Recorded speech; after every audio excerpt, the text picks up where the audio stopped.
Sure. Hey, Eugene. Good, buddy. How are you? I got a new belt. Oh, word? Oh, you ended up buying it? Oh, yeah, I'm gonna have to get one of those, man. How much are they? Bird's belt. It's like $20. Oh, that's not. With 20%. I still want to get on that guy with the Cape League, dude. Otherwise, I have a Cape League. Yeah, they have the Cape League ones too. Oh, they do. They got a lot of I lefties. guess I get another one, man. Mine's all whack. It's all dirty. Yours is all freaking dirty. Yeah, man. This guy, that's just, come on, man. This is your strength, man. I did. You got a lot of things. I want a trucker hat. I want a belt. A lot of things. Vince, you said you had the top line, right? Yeah.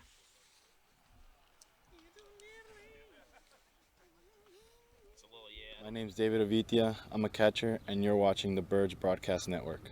5 of the first 7 Orleans Firebirds games have not been here, but 4 of the next 5 are, and it feels absolutely fantastic. Hello, everybody. Welcome to Bird's Eye View here, part of the Birds Broadcast Network. This guy is Alec Hendon. I'm Scotty Gange. We've got a fantastic matchup, YD Orleans tonight. But first off, Alec, let's talk about the 4-0 win from last night. Absolutely. The third shutout of the season for the Firebirds. Adam Seminaire started, went 3 2/3, was fantastic. Andrew Abbott threw 3 innings on his own to do a good job redeeming himself from a bad outing to begin his season. And overall, you can't really complain when you throw a shutout and you score enough runs to win. So it was obviously a very good night for the Firebirds as they're back home looking to make a winning streak as we get going here. The 4-0 win over Hyannis was caught by none other than David Abitia, the star of last night. He was the Birds baller of the game. We're going to have that interview in just a little bit, and he's going to be sitting right here in not too long. But let's first off start off with pitching coach Matt Troop. He had a lot to say about David. Check it out. The shout-out's got to go to David Abitia behind the plate. I mean, that's the second shutout that he's caught. The things he does with that glove, I've been around baseball for a very long time, but at the college ranks for the past 8 years, there's no doubt in my mind he's the best catcher I've seen.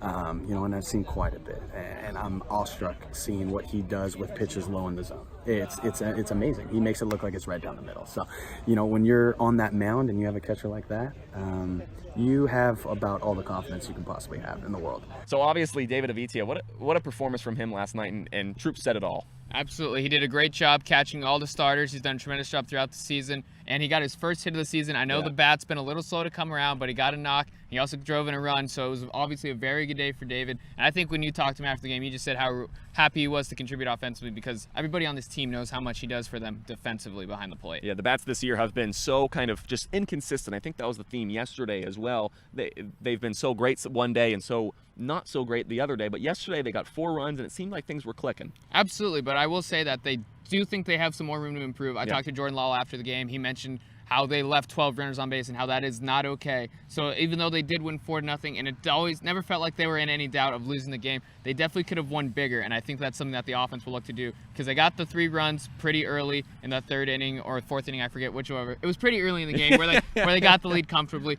but they had other opportunities. I think they had 2 more innings where they stranded the bases loaded, and that usually will not get it done along the rest of the way, especially when better pitching comes to start arriving on the Cape. And the weather starts to get a little warmer here, Scott. Yeah, it's got to get a little warmer. And speaking of the hitting, Max Troiani, he's been the face of the offensive unit so far this year, and it's been pretty consistent with how he's been playing. He started the season, the first 3 games, he had the 2nd best batting average in the entire Cape League, and then he goes 0 for 9, and then he comes back, gets 2 hits, 2 RBIs, and then another RBI in those both games against Bourne. Plays a great game last night, 3 hits, and I talked to him after the game kind of on how the heck he can balance one way or the other. Let's see what he had to say about it. When things aren't going so great, you got to change your approach. Pick out a single pitch in a single spot, and you hit the ball hard, and you keep moving from there. Are you still learning how to do that? Still learning. You're always going to be a student of the game, so it's just a matter of how often you hit well versus how often you hit poorly. So I'm just happy it ended up well tonight. From day 1 to day 8 that we're on right now, what have you learned about Max Troiani as a baseball player? That it takes a lot of mental toughness, and for me specifically, I learned that I need to prepare my mind as much as I need to prepare my body.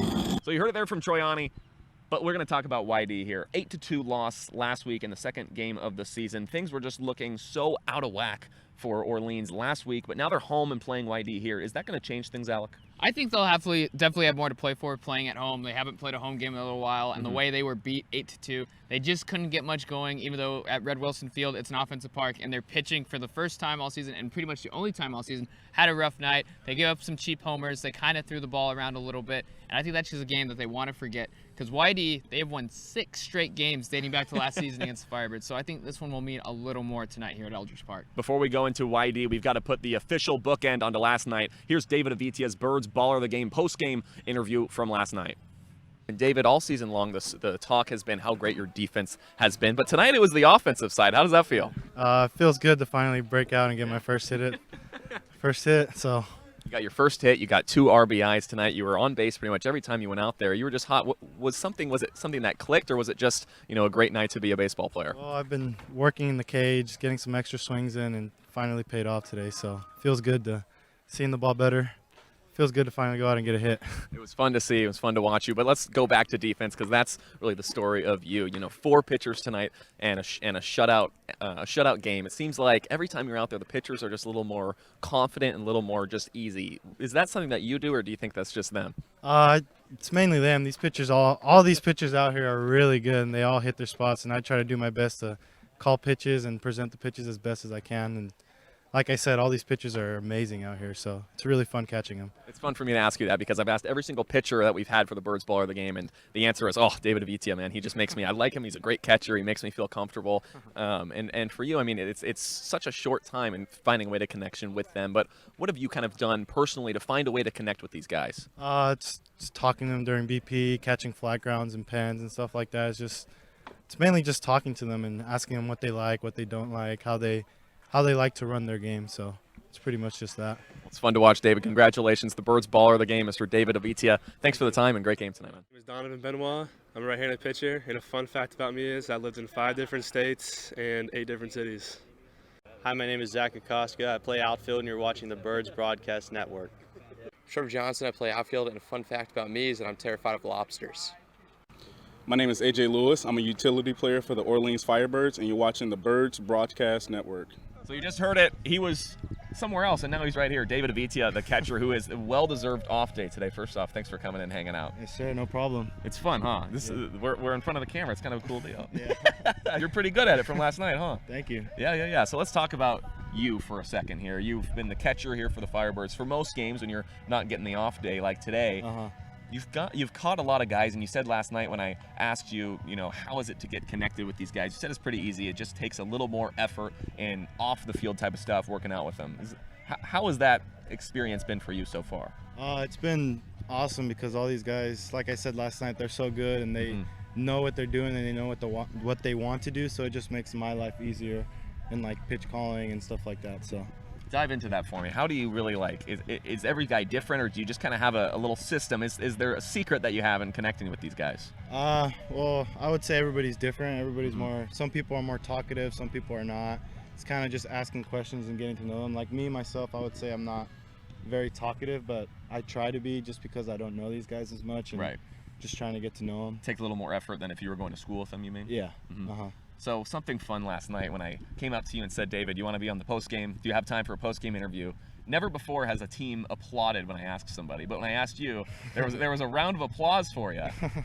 Yeah. I think you're the most well-liked guy on the team. Oh, I don't know about that, but I would hope these guys like me. I feel like I've been pretty good so far. So, and they all know I've been trying to get that hit. So it's been a rough ride for me hitting at the plate. Yeah. And all these guys I feel like they're supporting me in that. So how do you feel today after it was kind of a cloud over you this entire season? You got the first hit of the season. It's out of the way. Is it just kind of a whole breath of relief today? Yeah, it's kind of breath of relief getting my first hit. Now I just want to go out and get some more hits. So. Well, you're gonna hang out in the dugout tonight. When you're not playing the game, are you gonna be watching intently at something, or are you kind of just relaxing today? Well, I'll be watching intently for sure, just because I don't have all the signs yet from like our third base coach and stuff. So I try to get mental reps and dry reps, and that's pretty much what I'll try to be doing today for the most part. Coming from Grand Canyon University, for the most part, the talent out here is probably far greater than what you're playing in the general games during the season. How has that been for you in catching up to the speed of the game? Well, for sure it's been a little bit of struggle. Our conference doesn't see arms like this for the most part, but regular season I would say we play a pretty good teams. So it's been a struggle for me since we ended with conference, and then getting here and everybody's throwing 90 plus and it's just nasty sliders and changeups. So. Yeah, and I know you guys went pretty far in the season too. You made it far into playoffs. How has that been for you? Just kind of, been catching a lot of games during the season. You go to playoffs and then you come quickly here to the Cape. Well, it's been fun overall, just never stopping playing. It was tough for us with Canyon because we lost in the championship, but it's also a new year next year, so we have another chance. I know you've been very busy here at the field. You talk about getting closer to all these pitchers, but when you're not here, what does David Abitia do for fun? Well, for the most part, I just stay at home, watch some Netflix, go to the gym, and hang out with my host mom, Nancy. So. How's Nancy treating you? Nancy's a very nice lady. She's always around the house, always talking to me. She cooks dinner. It's a great experience for me. And what's the Netflix show of choice for you? Right now I'm watching Breaking Bad. So, oh, you are? Yeah, okay, I'm not going to give it away. It. It's fantastic. I hope so. I noticed maybe about an hour ago you were kind of just swinging to yourself. In terms of visualization, is that something you try hard to do? Yeah, I try to just get my mindset right, try to get the feels. I try to just get my swing right, try to get it level, and I'm playing and through the zone a long time. Where'd that start for you? It was mainly started at Canyon with Coach Stankiewicz, really good coach, Coach Wallace too. They know I have fast hands and they believe in me, and I love them for that. And it's just getting there and doing my reps and trying to get better at the plate. So I know the coaches here talk about visualization and slowing things down. What have you learned from them specifically? It's more like being slow at the plate, being confident at the plate, and if I rush myself, I tend to do a lot of bad things at the plate, like pull off and stuff like that. So for me, it's just telling myself slow down and doing my breathing and stuff like that. So is that the biggest thing you're still trying to work on today? Yeah, I would say so. Are you having fun, David? Yes, I'm having a lot of fun out here. Great experience. A 10 out of 10 amount of fun. Yeah. That's fantastic, man. Thanks for the time. Yes, sir. Congratulations on your first hit last night. A great game. The Birds baller of the game the day after. It's always fun for me to do this. So congratulations to you. And you got lots of praise last night. It was fun to follow, David. Thank you. Yes, sir. Masterful performance for Wilcox in his first time on the bump. Can he do it again? Stay tuned here on the Birds Broadcast Network. Appreciate David Abitia coming on, as he has been fantastic behind the dish, but we bring on our broadcaster Josh White to talk about how great the Firebirds have been on the mound as well, Josh. Yeah, they've absolutely been the best pitching team on the Cape so far, leading the Cape in ERA, whip, batting average against, even shutouts. 3 of the first 4 victories for Orleans have been of the shutout variety, and David Abitia has obviously played a big part in that. Yeah, of course we say that. We're the guys wearing the Orleans polos. It's right under here, but it's true. I mean, it's the top 4 really pitching categories. Orleans leads the Cape League in, and we did the whole research and all that the other night, so it's pretty interesting to see. Yeah, it's interesting to see. Orleans has led the Cape in ERA 7 of the 19 seasons. Kelly Nicholson has been part of the organization, potentially number 8 this year, so you can really see the pitching staff starting to come together. Still plenty of temp pitchers in this rotation out of the bullpen, but they have been lights out so far through the first chunk of games. You saw Matt Troop talking about David Abitia earlier in this show, and he also talked about just how fun it's been and how easy it's been to be the pitching coach in his first season as a coach here in Orleans. But what do you think he's done for these guys? Honestly, don't think too much, and he kind of told us that yesterday. I was joking with him after the game. I go,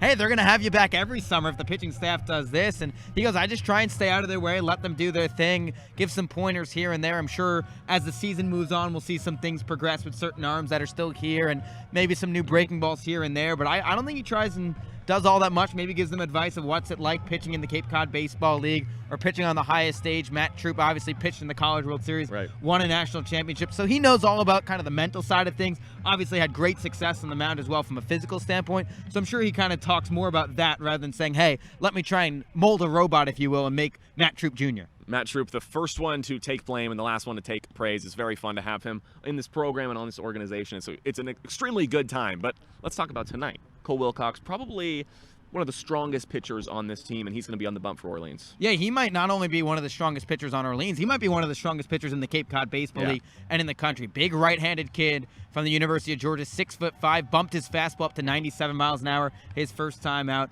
4 shutout innings, just allowing 1 hit. He admitted, I didn't have my best command, and he still threw 4 scoreless. That's how good this kid is. He's a perfectionist, a Team USA invitee. This will probably be his last start before heading out there to try out in Cary, North Carolina.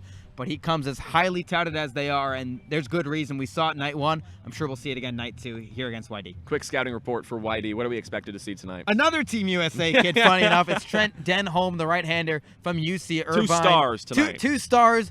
The stars of tomorrow shine tonight, as they like to say, and hopefully we'll see Nice, that wow. here. Yeah, right? A nice little plug for You the just Cape come Cod up with Baseball that? League. Oh, 100%. But, you're going to see two talented right-handers. Denholm doesn't throw as hard. He's not as tall of a kid, just 5'11", but this is the Big West pitcher of the year, and he ERA under 2, 4 complete games at UC Irvine, just a tick under 100 innings. So his arms, maybe a little more deeper into his season. I don't think we might see him on the back end after Team USA come back out here to the Cape Cod Baseball League. He's not going to throw as hard, but I wouldn't be surprised if Scott Pickler maybe runs them a little deeper. This would be win number 500 for Scott Pickler. Oh, yeah. And we know Kelly Nicholson and Scott Pickler, they might not, Kelly doesn't dislike anyone, but he might not be his best friend. Really? Yeah, we don't need to talk about the numbers. Well, we're going to get to the game here. We've got Wilcox and we've got YD here at Orleans. It's going to be an exciting matchup. Could it be win number 500 for Pickler, or is it going to be Orleans getting the early season rematch? That's here on the Birds Broadcast Network.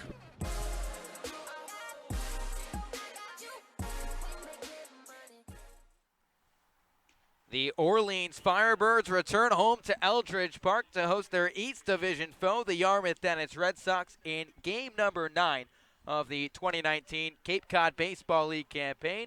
We welcome you here to Orleans, Massachusetts, alongside my broadcast partner, Thomas Inzarella. I'm Josh White. You heard our sideline reporter, Scotty Gange, during the pregame show. Orleans, their third shutout victory of the summer last night against Tyannis, a 4-0 victory over the Harbor Hawks, and now Orleans 4-3-1 so far this summer. Starting to climb the East Division ranks. They're just in second, only behind the Brewster Whitecaps, who have won 6 consecutive games coming into today. But the Firebirds are going to take on a team in the Yarmouth Dennis Red Sox who haven't played since Sunday. YD getting a couple days off with some rainouts, some drainage problems in Bourne. The Red Sox 3-2-1 on the year with 7 points. But as we all know, it's been well documented, Thomas, Orleans has struggled in the past facing YD. Yeah, YD has just been the thorn in the side for Kelly Nicholson and the Orleans Firebirds, going back to the Orleans Cardinals days as well, a team that just couldn't quite get past the hump in the postseason has prevented Orleans from maybe winning a couple more Cape League championships. Here, Orleans always near the top of the Cape League standings almost year in and year out. And Scott Pickler, for whatever reason, he is the only manager that Kelly Nicholson has a losing record against. So Scott Pilker's been that guy. Kelly Nicholson just 32, 52, and 1 against Pick in those meetings, a .381 win percentage. But Kelly likes his chances tonight, especially considering who's on the mound.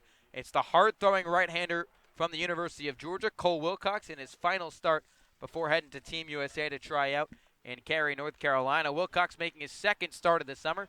Pitched against the Brewster Whitecaps 8 days ago, 4 innings of scoreless baseball, only surrendered 1 hit, 2 walks, and struck out 6, and will go up against the very potent YD Red Sox offense. Let's give you their starting 9. Center fielder Brad Beasley leads things off. Batting second, the shortstop from Georgia Tech, Luke Waddell. Hitting third and playing catcher is Austin Wells, the talented backstop from Arizona. Riley Tirada, the third baseman, hits cleanup. DH Jack Wold bats 5th. Noah Campbell in his second summer with the Red Sox hits 6th. Tate Samuelson, the first baseman, bats 7th. Wyatt Young, the second baseman, hits 8th. And rounding out the order for the YD Red Sox tonight is the right fielder, Jake Palmer. So we're just about set for baseball here in Orleans, Massachusetts. And the first game of a 2-game homestand for the Orleans Firebirds. Cole Wilcox working out of the winds-up. Here's the first pitch. It's a fastball that misses low for ball 1. And we are underway at 6:57 p.m. Cloudy tonight in Orleans, Massachusetts. The 1-0 pitch. It's a fastball flared to the right side. Kokoska on the run. He turns around. This one's going to trickle towards the wall. Beasley digging for second. Kokoska barehands it. And Beasley puts on the brakes after a big turnaround second base with a leadoff double. Well, Beasley jumping on the second pitch of this game, slices it down the right field line, and with his speed almost looked like he get to third base there, but Kokoska will race it down and throw it back in quickly. But the Red Sox already have something brewing here in the first. Didn't even get a chance to give you the first pitch forecast. 62 degrees at Eldridge Park at first pitch. Foggy conditions with winds blowing out of the south-southeast. That's 7 miles an hour. Pitch to Luke Waddell, misses outside. In the early going at least. Wilcox struggling just a touch with command on the bump. Said he didn't have his best stuff last week against the Whitecaps, but still threw 4 scoreless, only allowing 1 hit and 2 walks. Righty on lefty matchup, Wilcox out of the stretch. Here's the 1-0. Waddell shows bunt, nubs it up the third baseline, barehanded by the catcher Emery, spikes the throw in the dirt, scooped out by Gill. Sacrifice successful, 2-3. It looked like Emery slipped on the throw. Yeah, it is very wet. It was misting a little bit in the pregame, and pretty wet conditions, even down the right field side and foul ground. It's pretty moist down there, a little spongy, including in front of home plate. And they actually ruled Luke Waddell safe. So Waddell hanging over at first base, and now the umpiring crew of Rudy Fernbach, the home plate umpire, James Fonseca at first, and Sam Finn getting together.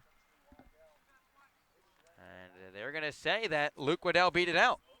So it goes down as an infield single, not a sacrifice bunt, and runners are on the corners in the early going for the Red Sox. So that will bring up a huge threat for YD early. It's Austin Wells, the catcher from Arizona, with runners on the corners and still nobody out in the top of the first inning. Righty on lefty matchup. Wilcox a deep breath. 6'5" right-hander set at the chest. Here's the first pitch home. It's a fastball that runs low and inside for ball 1. And this is the guy that everyone has come to see, at least in the batting lineup for YD. Obviously the pitching matchup, probably the best on the Cape tonight. Cole Wilcox and Trent Denholm. 2 very talented right-handers. Both will get a chance to try out for Team USA this summer. But Wells batting .350 to start his early Cape summer with 3 homers and 8 RBIs. 1-0 from Wilcox. It's a fastball hit hard up the right side but foul, and it's 1-1. Reason why Wells is off to such a good start, it was that doubleheader against Katuitt, the last time the Red Sox have played. Went 4 for 7 with 2 home runs and 6 RBIs. Part of being named Cape Cod League Player of the Week. Pretty good start to your 2019 campaign. Well, a game like that for sure will garner you some honors. Waddell leads off of first. Beasley 90 feet away. The 1-1. It's a breaker that misses up and away, and it's 2 balls and 1 strike. Let's give you the Orleans defensive alignment. The outfield from left to right. Max Troiani, Zach Daniels, and Zach Kakaska.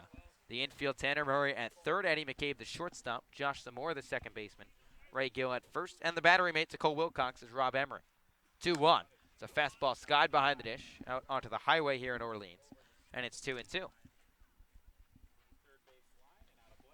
Wilcox could really use a strikeout here to record his first down in this inning. It's a guy who struck out 43 times at Arizona this season, Austin Wells, but he drew 46 walks as a true freshman. 2-2. Fastball misses low, and the count runs full. YD threatening early. They've got runners on the corners and still nobody out in the top of the first. And the Red Sox have really owned this matchup, especially as of late as well. They have won 6 consecutive games over the Firebirds, dating back to 2017. Here's the payoff pitch. So breaking ball that misses outside, ball 4. First 3 base runners have reached tonight for YD, and they've got the bases full and still nobody out. So not an ideal start for Cole Wilcox, as he's got to try and impress a plethora of scouts on hand, probably the most scouts we've seen so far this summer, especially in the early going. Obviously more scouts will trickle in a couple weeks once July rolls around. But he's got a tough battle here. Bases full, nobody out. Against one of the best offensive teams in the early going this summer. First pitch to Terada. It's a breaking ball that catches the outside corner for strike 1. Terada off to a slow start. Junior out of South Bend, Indiana. Attends state. Just 3 for his first 17. But 2 of those 3 hits came in the doubleheader against Katuitt. 0-1. Fastball misses upstairs. Gets past Emery to the backstop. Coming home from third is Beasley. He scores without a throw. Both runners advance 90 feet. And the Red Sox are on the board. It's 1-0.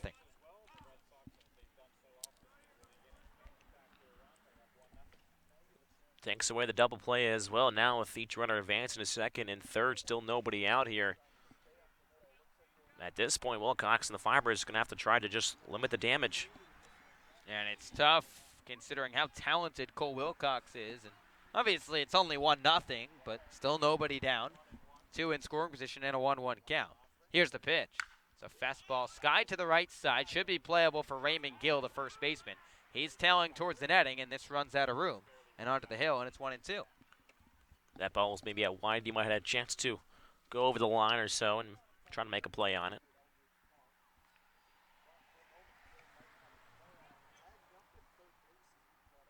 So not an ideal start for Cole Wilcox on the mound, who is one of the most talented arms, not just on this Orleans squad, but across the entire Cape Cod Baseball League.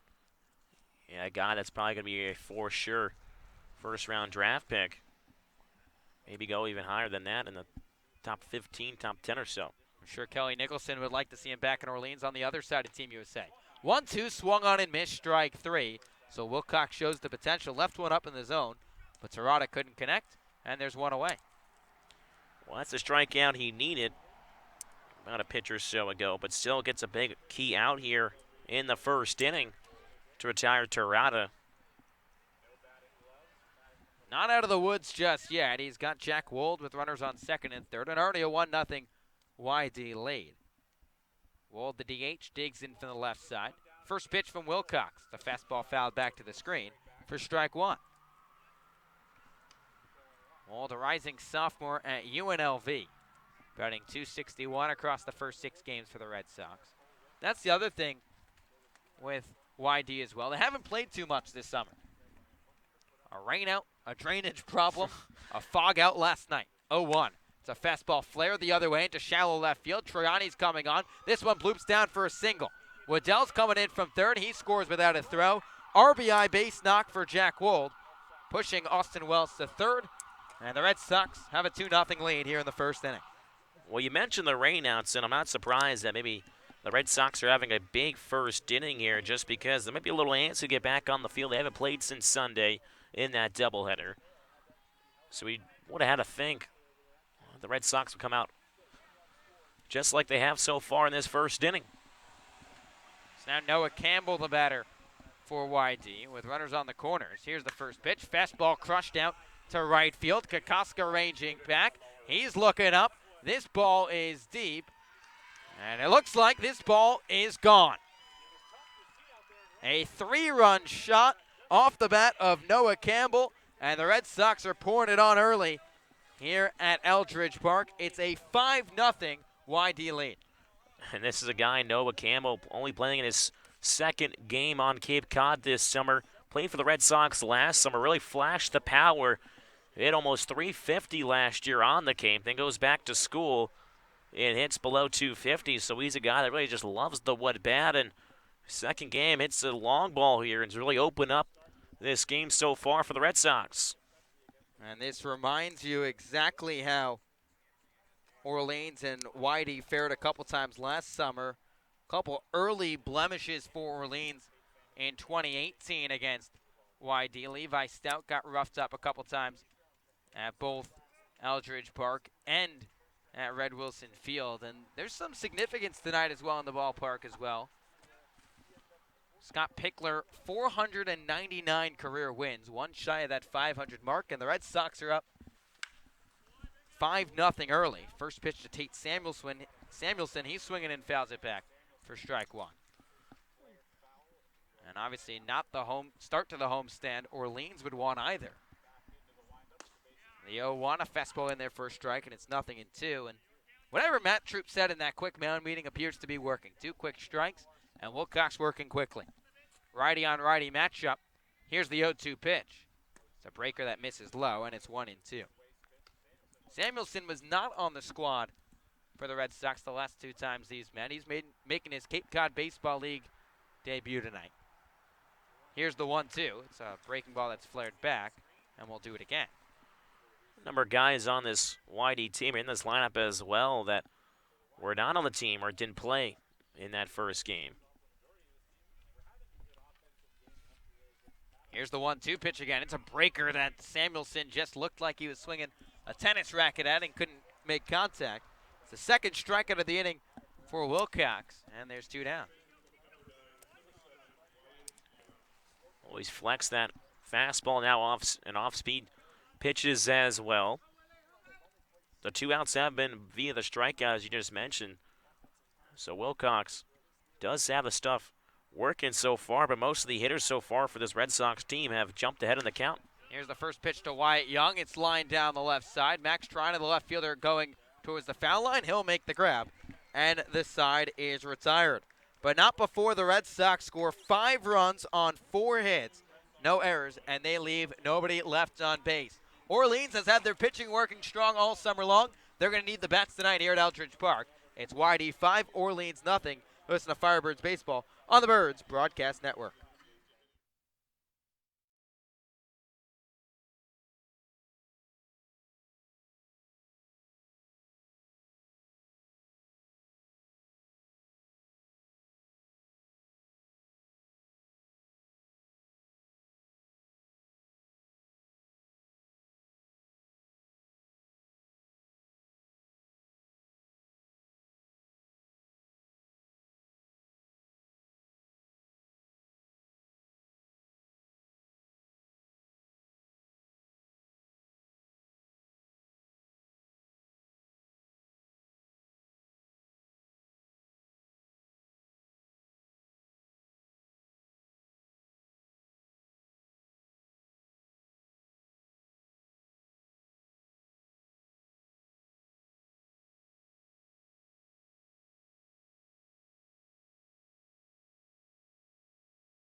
Orleans with plenty of work to do as we head to the bottom of the first here at Eldridge Park. Already a 5-0 Yarmouth Dennis lead. And the Firebirds will get the offense started. Still plenty of time for this Orleans squad. If you give up 5 runs, you never want it to happen in any ball game. But I guess the silver lining of it is you'd rather have it early than late. Gives you a chance to get some runs on the board. First pitch to A.J. Lewis is a fastball taken on the outside corner for strike 1. Let's give you the Orleans lineup, and we'll show it to you there on the screen.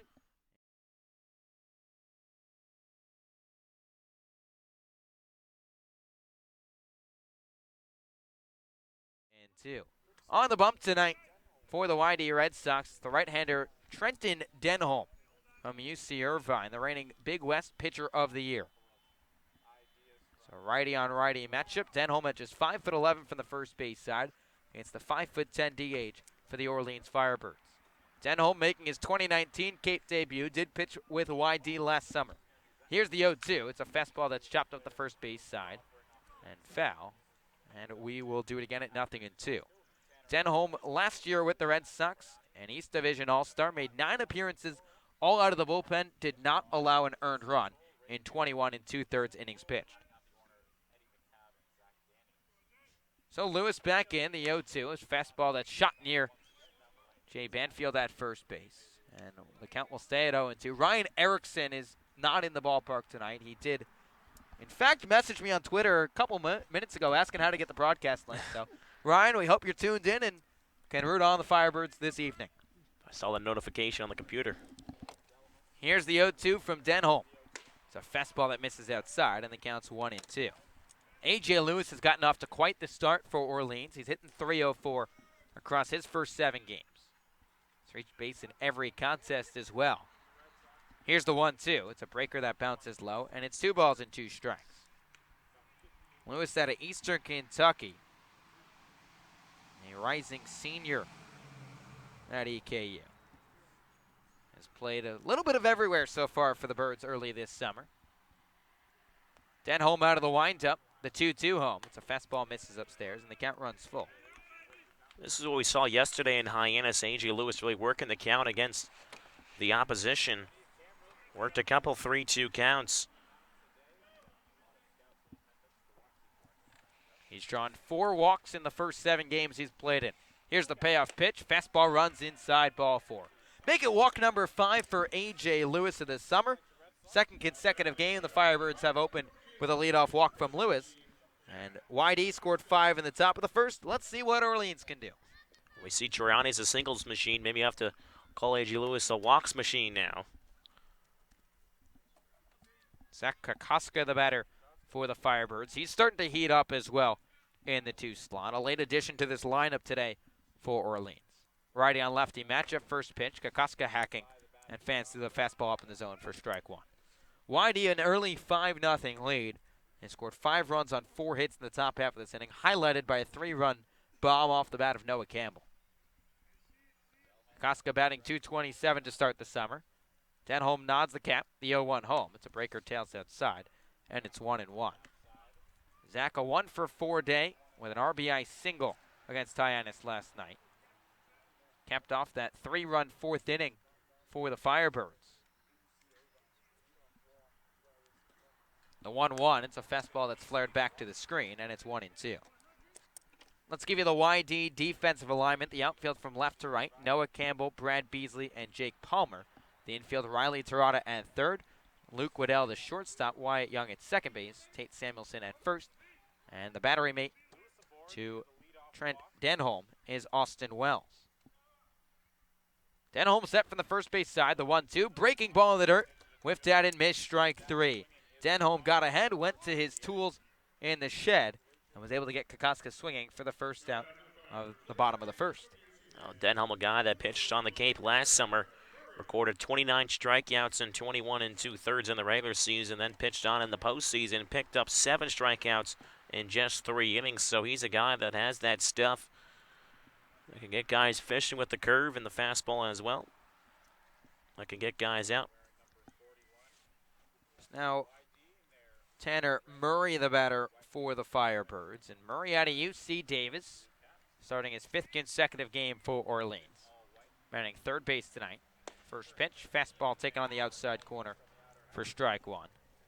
Murray's played a little bit of shortstop, shifted over to the hot corner tonight with Eddie McCabe back in the lineup for Orleans. He's in the 8th spot tonight for the Firebirds. Murray a 1-for-4 evening last night at Hyannis with a pair of strikeouts. 0-1. It's a breaker that fools Murray, and Denholm just had it on a string, and it's 0-2. And you can see the 20 or so scouts here in attendance at Eldridge Park. With every pitch, they have the radar guns go up, they put them down, and they take notes pretty quickly. Lewis aboard at first with 1 down here in the bottom of the first inning. Already a 5-0 Red Sox lead. Denholm's 0-2, time called late by Tanner Murray. It's granted by Rudy Fernbach, the home plate umpire, and the pitch will not count. Murray, a 3-sport athlete in high school, start on the football field as well on the basketball court. Obviously, baseball was the route he chose, and seems like it's paid off so far. Coming all the way from Boulder Creek, California, here to Cape Cod. The 0-2, it's a fastball cut on and missed, strike 3. Back-to-back strikeouts for Denholm, and there's 2 away here in the frame. Well, both pitchers so far, Wilcox with the 2 punch-outs and the way to court his first 2 outs, and now Denholm comes back with 2 of his own so far in this first inning. So Max Troiani, the batter for the Firebirds, and this guy, like you said, Thomas, has been a singles machine for Orleans. Righty on righty matchup. Denholm's first pitch. It's a curveball that's hit to the right side. Second baseman Young is there. He'll throw the sidearm throw to first base, and the side is retired. So the Firebirds are not able to bring home A.J. Lewis after a leadoff walk. Orleans scores no runs on no hits, no errors, and 1 runner left on base. Firebirds still with 8 more innings to make up the 5-run deficit. Plenty of hope in that first base dugout for Kelly Nicholson and Orleans. You listen to Firebirds Baseball on the Birds Broadcast Network.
Welcome back to Eldridge Park. The Orleans Firebirds trail the Yarmouth Dennis Red Sox 5-0. And the 9-hole hitter Jake Palmer will lead off the second frame for the Red Sox against Cole Wilcox, who a lot of scouts are here to see tonight. And talented right-hander from Georgia struggled in that first inning. Got tagged for 5 runs on 4 hits. But if he can battle back and keep the Red Sox at bay the rest of the way, Orleans offense can get to work and try and chip at this lead. First pitch to Jake Palmer, a fastball up and in for ball 1. Wilcox touched 97 miles an hour with the heater in his last outing against Brewster. The velocity looks about the same, but obviously YD has made him pay so far in the early going.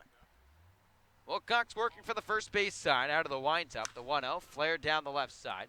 This will run foul, and the count's 1-1. Jake Palmer 0 for his first 6 to start his Cape career. Out of UC Irvine, El Segundo, California native. The second, as that translates in Spanish. Here's the 1-1 from Wilcox. Breaker misses outside, and it's 2-1. Palmer this last season for the Anteaters, and for those of you not familiar with the All Big West team, they are the UC Irvine Anteaters. Might be the best mascot nickname in the country. 2-1. Pitch misses outside, and it's 3 balls and 1 strike. Probably rivals the Western Kentucky Hilltoppers. I know it's up there. We had a Hilltopper last year on the Cape. UC Irvine also making the NCAA tournament in basketball, upsetting. 3-1 shot foul down the left side, and the count runs full. Fortunately, I forgot who they upset, but lost to Oregon, I believe in the round of 32. I had them in my bracket. I did too. I heard a lot about them. Trusted the Anteaters, and it paid off. It did pay off. Wilcox trying to pick up his 3rd strikeout of the night. Here's the payoff pitch. Breaking ball misses up and away. Ball 4. So Jake Palmer was a first-team All-Big West honoree this past season. Led the conference with walks. Draws a walk to kick off the second inning. Wilcox had a good idea there. Trying to go with a backdoor, looked like slider or curveball. Just didn't quite bite down just enough. Missed a little bit high, maybe a little bit outside. So catcher Emery trying to frame that one. So now the leadoff man, Brad Beasley, will hit for the second time tonight. First pitch, a fastball taken on the outside corner for strike 1. And it was Beasley who got the offense started early for YD. A double on the second pitch of the ball game down to the right field corner. Came home to score a couple batters later. The 0-1 misses outside. Rob Emery able to knock it down. And it's 1-1. It's YD 5, Orleans nothing. A runner on first base and nobody out in the top of the second. Starting to drizzle here at Eldridge Park. Rain is in the forecast tonight. We didn't know if we were going to get the baseball game in, and then the rain got pushed back, but it's coming down now. 1-1, runner going, hit hard to the shortstop, McCabe.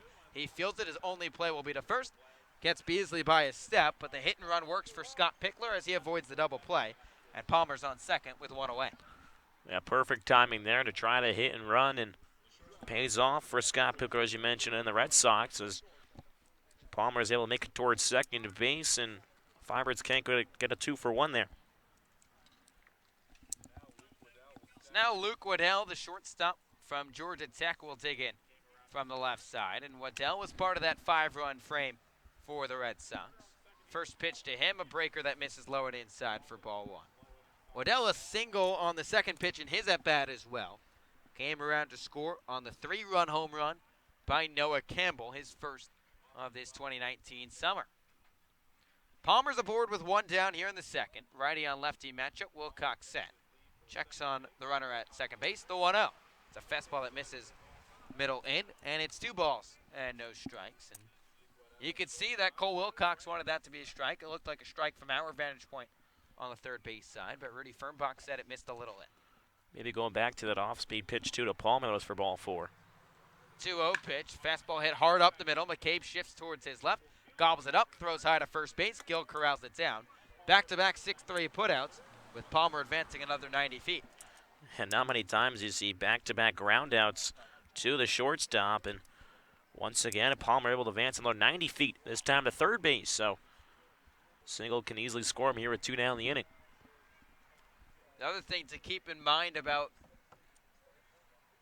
the pitch framing, if you will, tonight. David Abitia, who's been the everyday catcher for Orleans, getting the night off, and Rob Emery, who's a great defensive catcher to his own right, just not in there. And it seems like David Abitia might be the greatest pitch framer we've ever seen, it seems like. First pitch to Austin Wells, misses low and outside for a ball 1. Seems to be everybody is raving about VT on his pitch framing, and he was the catcher in Game 1, of which Wilcox was in his first start that he was in. It's a different battery made to work with. The 1-0 is a slider that misses low, and Emery's able to block it with the backhand, and it's 2-0. That's why I always think it's very interesting. I remember we had Cole Wilcox on after his pitching performance last time. It's always interesting to see how guys come from all over the country on to Cape Cod and work with different catchers, pitching coach. It's just unbelievable how they can make the quick transition on a Cape Cod and make it all work. Here's the 2-0. It's a fastball, misses up and away, and the count's 3 balls and no strikes. Yarmouth Dennis 5, Orleans nothing. A runner 90 feet away with 2 down here in the second. And Andrew Abbott talked about it a little bit yesterday on the postgame show, saying, hey, when I go try out for Team USA, David Avidia won't be there. 3-0, fastball misses up and away. And it's the second walk for Austin Wells. And the Red Sox with runners on the corners and 2 down. And that was not a knock on anyone else, but David Avidia continues to come with very, very high praise. But the takeaway that Andrew Abbott had out of it was saying, I've got to adjust. And that's part of the growing process, not only on the baseball field, but just chemistry as a whole team. Oh, for sure. I mean, if you work your way through the minor leagues as well, you're going to have a catcher almost every level. So you're not going to be working with the same catcher through single A, high single A, double A, and et cetera. So runners on the corners here for the Red Sox, and Riley Tirada the batter. The first pitch home, it's a slider that misses low and outside for ball 1. And that slider's got a lot of movement on it from Cole Wilcox. He hasn't been able to locate it too well, but you can just see the potential on that pitch from the right-hander. Definitely going to be a good strikeout pitch in the future, wipeout slider. Righty on righty matchup, the 1-0. It's a fastball that paints the inside corner, and it's 1-1. You got to imagine the weather might play a little factor for Wilcox tonight. Probably a little cooler than he's used to pitching in down at Georgia. Also, a little misty here at Eldridge Park. Might be a little hard to get a firm grip on the baseball. Should be interesting for the fielders as well. You mentioned the fog. It's obviously not Chatham fog, but 1-1. Breaking ball hit hard to the left side. Third baseman Murray sticks his glove in the dirt, scoops it out, and throws the short way to second base to end the inning. So a much stronger frame from Cole Wilcox, who gets the Red Sox here unscathed. No runs on no hits, no errors, and 2 runners left on base. So that'll do it here through an inning and a half at Eldridge Park. 5-0 YD lead. Listen to Firebirds Baseball on the Birds Broadcast Network.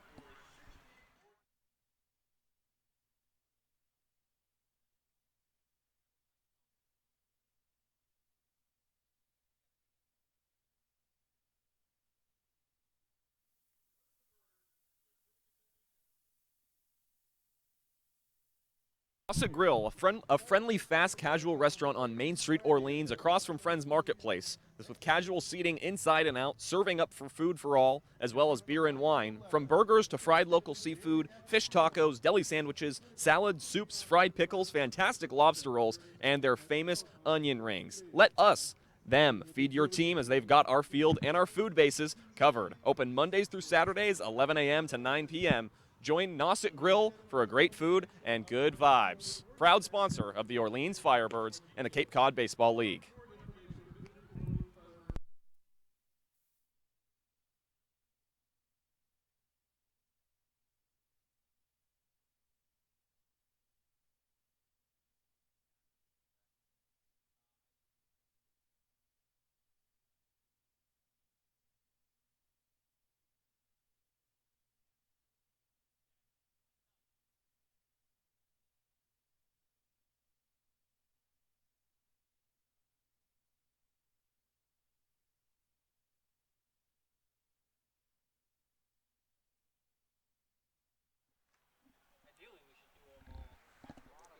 Yarmouth Dennis leading Orleans 5-0 as we head to the home half of the second inning. And the Firebirds going to have to get the bats going in this ball game. And it's going to be some tough sledding against Trent Denholm, one of the best pitchers in the Cape Cod Baseball League, making his season debut in the Cape this summer. Pitched last year for the Red Sox as well. It'll be 5, 6, and 7 for Orleans, starting with Josh Zamora, It takes a fastball that misses inside for ball 1. It's been a little feast or famine with Zamora so far. He's either had hits in bunches or he's struggled at times in the early going. Batting a .192 overall. The 1-0 fastball that sliced down the right side and out of play, and it's 1-1. Zamora does have 2 home runs this season. That's a team high so far across the first 8 games. Second team All Mountain West Conference honoree. And at .320 with 38 RBIs this past season at Nevada. 1-1, a slow-moving curveball that drops in nicely on the outside part. Looked like Zamora might have gave up on it, but Denholm catches the outside part of the plate. Wow, that was impressive. Denholm at just 5'11", a .180. Here's the 1-2. It's a fastball that's squared by Zamora down the right side. First baseman Samuelson giving chase. He runs out of room. And the count remains the same. Going back to Denholm, you mentioned he pitched for the Red Sox last summer. Pitched in 9 games, 25 2/3 innings. Did not allow a single run all season for the Red Sox. Here's the 1-2. It's a breaker that misses low, and the count's 2 balls and 2 strikes. Zamora an 0 for 4 night last night at Hyannis, but did draw a walk in the 4-0 shutout victory for the Firebirds. Here's the 2-2 home. It's a fastball that's high chopper to the left side. Torada shuffles to his left, high throw to first base. Samuelson stays on the bag. And the last 4 have been retired by Denholm. Well, after Lewis worked the leadoff walk, Denholm has really buckled down here, retiring the last 4 that he has seen, including 2 via the strikeout. So now Rob Emery will dig in from the right side for the Firebirds. And Emery back at his natural spot behind the dish, playing catcher. Redshirt senior from San Francisco. Here's the first pitch. It's a breaking ball that fools Emery for 0-1. And Denholm's got that curveball working tonight. It's just a breaker on a string. Almost Mitchell Sanger-esque, if you will, from last summer for the Orleans Firebirds. Denholm rocks and fires. The 0-1, another slow-moving curveball that's bounced to the left side. Shortstop Waddell charges in. Hard throw to first base in time. And there's 2 away. And it's just soft contact so far off the bat of the Firebirds. And you got to credit Trent Denholm. These slow-moving curveballs have really kept Orleans off balance. Yeah, you mentioned not really a hard-hit ball yet, just ground balls and strikeouts. That's pretty much it. That's all Denholm has required so far. So now Raymond Gill will dig in from the right side. First pitch to Gill. Fastball taken up and in for ball 1. It's a 5-0 Red Sox lead here with 2 away in the bottom of the second. Gill playing in his first game in 5 days. Went 0 for 2 with 2 strikeouts against Brewster. Last time he played, 1-0, fastball misses low and in. And it's 2-0. Gill batting .214, the corner infielder out of the University of Miami. Playing over at first base this evening for Kelly Nicholson and the Firebirds. Denholm a deep breath. The 2-0 home. It's a fastball catches the outside corner, and it's 2-1. Gill an all-ACC third-team honoree this past season for the Miami Hurricanes. Batted .318 and clubbed 13 homers as a sophomore. Denholm working out of the windup, 2-1. Breaker catches the outside corner, and it's 2-2. And usually out there on the mound, the pitcher is significantly taller, at least, than the batter, but Denholm just 5'11", a .190. Ray Gill 6'1", 205. 2-2. Fastball misses up and away, and the count runs full. Well, it's a little bit different than those Hyannis pitchers yesterday. A couple 6'6", 6'8" kind of guys. Don't have to see those guys today. A lot of beef being eaten at Oklahoma with Ben Abram at 6'8", 260. Here's the payoff pitch. Fastball fouled back to the screen, and we'll do it again. All that protein diet for sure. You talk about beef. We were talking about Mitchell Sanger a couple minutes ago. That was his nickname here in Orleans last summer. Beef. I know when we play Harwich, obviously, as you know, and a couple nicknames out there that Harwich coach Steve Ankler likes to use. Here's the 3-2 once again. It's a fastball that Gill fights off down the right side. We'll do it again. There's always a couple interesting ones, you know. shortstop Hollywood. One guy was named Salty because he felt he was salty all the time. So It's a good name. yeah. Well, we've got about 8 innings to play with here, Thomas. We might We have can- to come up with some nicknames. Here's the 3-2. It's a curveball that Gil chops up the third base side. Terada is there, throws across the diamond in time. And it's a 1-2-3 inning for Trent Denholm, and this kid has been sharp so far through the first two. Firebirds go down in order. We'll head to the top of the third. It's a 5-0 YD lead. Here's the Firebirds baseball on the Birds Broadcast Network.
YD 5, Orleans nothing as we head to the top of the third here at Eldridge Park. Jack Wold will lead off the frame for the Red Sox. The DH today for Scott Pickler. Looking for pretty historic win for Pick. Looking for that 500th career victory tonight. Righty on lefty matchup. Here's the first pitch from Cole Wilcox. Fastball half-hearted swing to the left side. Third baseman Murray charges in. Throw on the run to first base. One pitch and one out. Here to kick off the third. We mentioned the weather at the start of the broadcast about how it's misting, a little foggy out here, and well, so far a lot of ground balls that have been induced, and we haven't really seen any problems so far. Of course, it's still early on in the game, and as the weather will continue to get a little more misty, a little more foggier. Noah Campbell, the batter now for the Red Sox. The first pitch, he shows bunt and pulls back on the fastball that misses outside for ball one.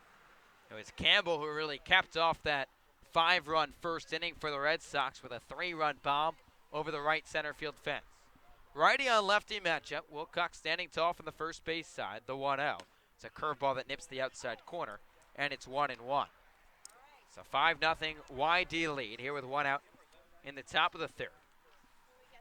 Campbell, a rising junior out of South Carolina. The 1-1. A fastball hit on the screws. Past the second baseman, Josh Zamora, into right center field for a base hit. Campbell continues to swing the hot stick. He's aboard for the second time today. I just don't understand. Noah Campbell, a guy that gets the wood bat in his hand and he just rakes, but metal bat is a little bit different. So he's 4 for his first 5 to start the summer on Cape Cod. Just batted .239 this past season for the Gamecocks after hitting .364 with YD last year. It was chasing Matthew Barefoot until the last couple games, almost hitting .400 on the Cape. Tate Samuelson, the first baseman, digs in. First pitch, Campbell running, fastball cut on and miss. Throw down from Emery to Zamora, not in time.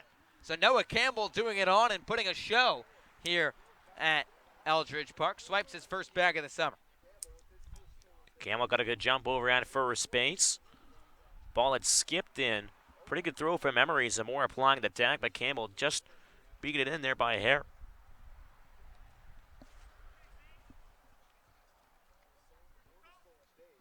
So Campbell in scoring position with one away.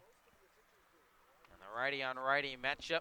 Here's the 0-1. It's a breaker that bounces low. Knocked down by Emery to his right, and it's 1-1.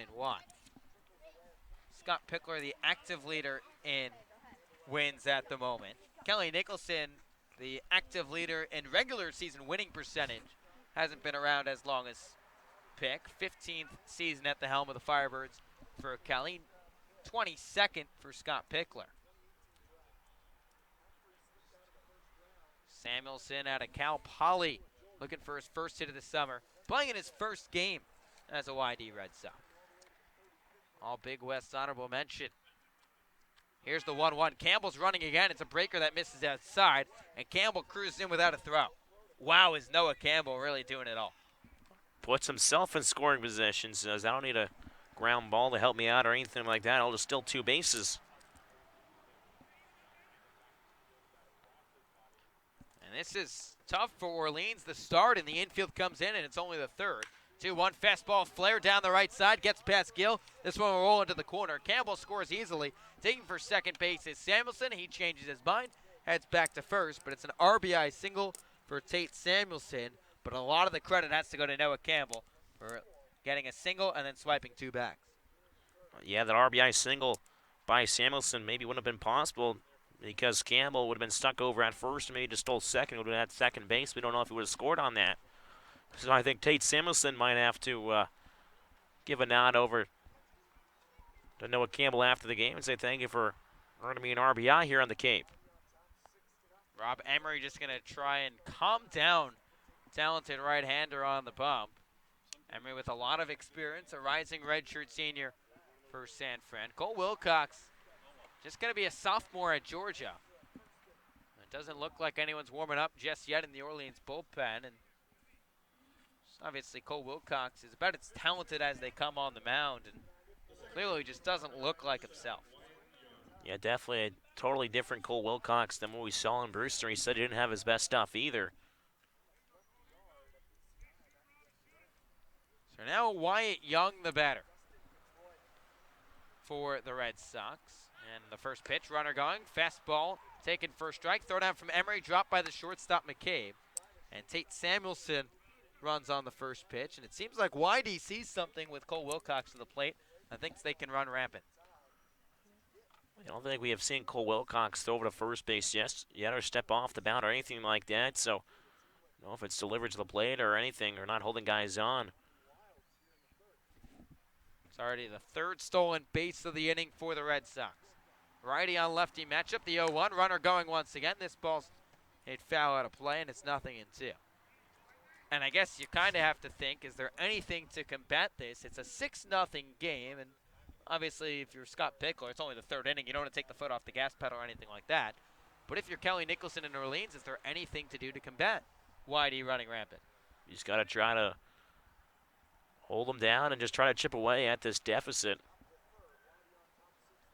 It's a 6-0 Red Sox lead here in the third. The 0-2. So fastball misses outside, and it's 1-2. And again, David Abitia getting the night off behind the dish for Orleans. And again, not a knock on Rob Emery by any stretch of the imagination. A very talented kid in his own right, but just seems like every pitcher on this Orleans staff, and even Matt Troop sharing some kind words about David Abitia as well. So Samuelson extending his lead. He's running. It's a 2-2 breaking ball, waves out and miss. Throw down to third base in time. Strike him out, throw him out, double play. Gets the Firebirds out of the inning as Emery showcases the cannon. But YD scores another run here in the third as the Red Sox score 1 run on 2 hits, no errors, and they leave 1 runner left on base. We're through 2.5 here at Eldridge Park, and the Firebirds trail 6-0. Let's look around the Cape Cod Baseball League here on a Thursday night in Massachusetts. Katuitt and Bourne rained out today, if you want to say. The Bourne Braves have had some problems with their field on the west part of the Cape. Second night in a row that the Braves have been unable to play some baseball at Doran Park. Chatham Anglers and the Brewster Whitecaps in a shootout at Stony Brook Field. It's a 7-5 Chatham lead. The Anglers were up 5-0. Brewster tied it at 5-5, but Chatham's high-flying offense has tacked on another 2. Hyannis and Falmouth tied early at McKeon Park in the bottom of the 4th at 1 apiece. Maybe the Harbor Hawks can get their first win of this 2019 summer. And Harwich a 2-0 lead over the Wareham Gatemen at Spillane Field in the top of the 4th. Thomas, still plenty of time for this Orleans squad to get the bats rolling. Oh, for sure. It always takes about almost the first week to 2 weeks to get those bats going. And every batting practice now that we come to, whether it's on the road or here or something like that, you know, I think that the bats start, you can see the improvement. Every single BP session, you can see a guy just get better and better and better with that wood bat. And we've seen it over the last 2 games or so. So Eddie McCabe will take his first licks in the last 6 days or so. First pitch from the hurler, just a check swing, fouled back to the screen for strike one. Almost hit Zach Daniels, the on-deck batter for the Firebirds. So McCabe getting his first licks officially in 6 days to be exact. It came against Brewster, 0-1. Breaker that fools Eddie, and it's 0-2. Just Trent Denholm, so deceptive on the hill. He's really dialed it up with that curveball. Righty on righty matchup. Denholm takes a deep breath. Now shakes off the side. Wheels and deals the 0-2. So slider misses outside, and it's 1-2. McCabe 2 for his first 11 in his second go-around on the Cape. Just played 1 game last summer with the Orleans Firebirds. 1-2, fastball hit back up the box. This will get into center field for a base hit. So the Firebirds have their first base knock of the ball game, and the energy picks up just a touch in the first base dugout. And for the second time tonight, Orleans with a leadoff base runner. Well, the Firebirds finally able to break through Denholm and record a base hit, and sometimes all it takes is 1 hit to try to get things rolling at the plate for the Firebirds. Now it's all about collecting those hits together and trying to put something together here in this 3rd inning. So the 9-hole hitter, Zach Daniels, will dig in from the right side. Righty on righty matchup. First pitch to Daniels. It's a fastball square to the right side. Young shifted up the middle. He slides, able to knock it down, throw it to first base, not in time. An infield single for Zach Daniels. A heck of a play by Wyatt Young to keep that ball in the infield. But Daniels with too much speed, and here comes that Orleans offense. Oh, Young looked like a little Dustin Pedroia over there at second base. Small guy, but sprawling out there in the hole on the right side of the infield, making it a close play. And Daniels hustling hard down there. Able to beat out the throw. So we're going to get a pinch hitter here in the 3rd inning. A.J. Lewis, who drew a walk back in the first, is going to be taken out of this ball game. It's going to be Shea Whitcomb to pinch hit in the leadoff spot the second time around the order for the Firebirds. Whitcomb out of UC San Diego, playing in his 4th contest this summer. Righty on righty matchup. First pitch, fastball taken on the outside corner for strike 1. Firebirds trail the Red Sox 6-0, but Orleans threatening for the first time tonight. They've got runners on first and second and still nobody out. Whitcomb 0 for his first 9 on the game. 0-1. Fastball flare the other way, right at the first baseman. Samuelson snags it down, dives to the bag, and doubles off Daniels. Zach Daniels started running towards second base. Thought that flare shot was going to get down to right field, but instead Samuelson knocks it down, makes the catch, and tags the first base bag on a 3 unassisted double play. Unfortunate break for the Firebirds there. If only could have gone a little more up and over the head of the first baseman, Samuelson, but making a good play over there, diving in towards first base and just beating Daniels back to the bag. So now Zach Kokoska, the batter for Orleans, with a runner in scoring position and 2 down. First pitch, a bending curveball that Kokoska lays off of for ball 1. And you got the vibe last night for Orleans that nothing could go wrong for the Firebirds, and now it seems like everything is going wrong for Orleans. That's the game of baseball sometimes. It's McCabe on second with 2 away after a leadoff base knock, and Kokoska, who's 0 for 1 tonight from the left side. The 1-0, fastball up in the zone, and a home run hack from the right fielder, and it's 1-1. Kokoska's been a free swinger in the early going. Has struck out 9 times already in the first 7 games. But he's hit for some power at Kansas State. The 1-1. It's a fastball up in the zone, and it's 2-1. Kokoska batted .330 this past season for K-State. 8 homers and 31 RBIs. All Big 12. Honorable mention this past season. 2-1 from Denholm. Fastball runs up and in, and the count is now 3 balls and 1 strike. And after 2 strong innings from Trent Denholm, he's still been pretty sharp here in the third, but just not the same consistency with his command. Firebirds trying to answer back. Down 6-0 here in the bottom of the third. 3-1 pitch. Fastball that Kokoska hits right past Jay Banfield at first base. And the count runs full. I think Ryan Erickson would have made that play. I've seen him do a couple fungo shots, some infield drills with some of the infielders for this Firebird squad. I think Ryan would have went for it. I mean, could have. You know, it's close enough. Could have. If you're a right-hander, backhand one with the left hand. Tough play. Obviously, hot shot without a glove. Denholm set, looking for his third K of the night. Here's the 2-out payoff pitch. Fastball misses low, ball 4.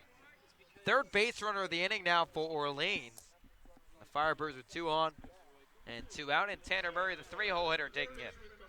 And sometimes, again, all it takes is a base runner or a hit or something, and Denholm has something to think about out there on the mound besides the hitter, and it's kind of throw him out of the funk. So Tanner Murray going to try and get Orleans on the scoreboard, trailing the Red Sox 6-0 in the bottom of the third. Righty on righty matchup as the rain starts to pick up here at Eldridge Park. Here's the first pitch. It's a fastball cut on and missed for strike 1. Thomas, let's get an umbrella, some garbage bags, why not, and try and protect the electrical equipment here at Eldridge Park. As that umbrella goes straight into the eye. It's TZ, my friends, TZ. Didn't expect it to be standing up. That's the golfer in me. Always bringing the umbrella. 0-1 to Murray, slow-moving breaking ball that misses outside, and it's 1-1. And you gotta think someone said something in that first base dugout, put on the pajamas, did a little rain dance, and hope for some rain here at Eldridge Park because it is coming down right now in Orleans. Runners on first and second. This one hit out to right field. Palmer coming in. He makes the catch, and this side is retired. So Orleans able to manufacture their first hit.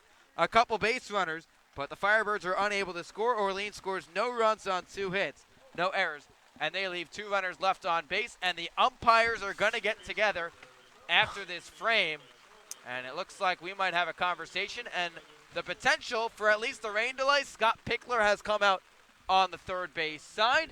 Kelly Nicholson tucking for cover on the first base side, and it looks like we're going to send it to our sideline reporter, Scotty Gange, as it looks like we might be getting the tarp on here at Eldridge Park. Scotty, what's going on?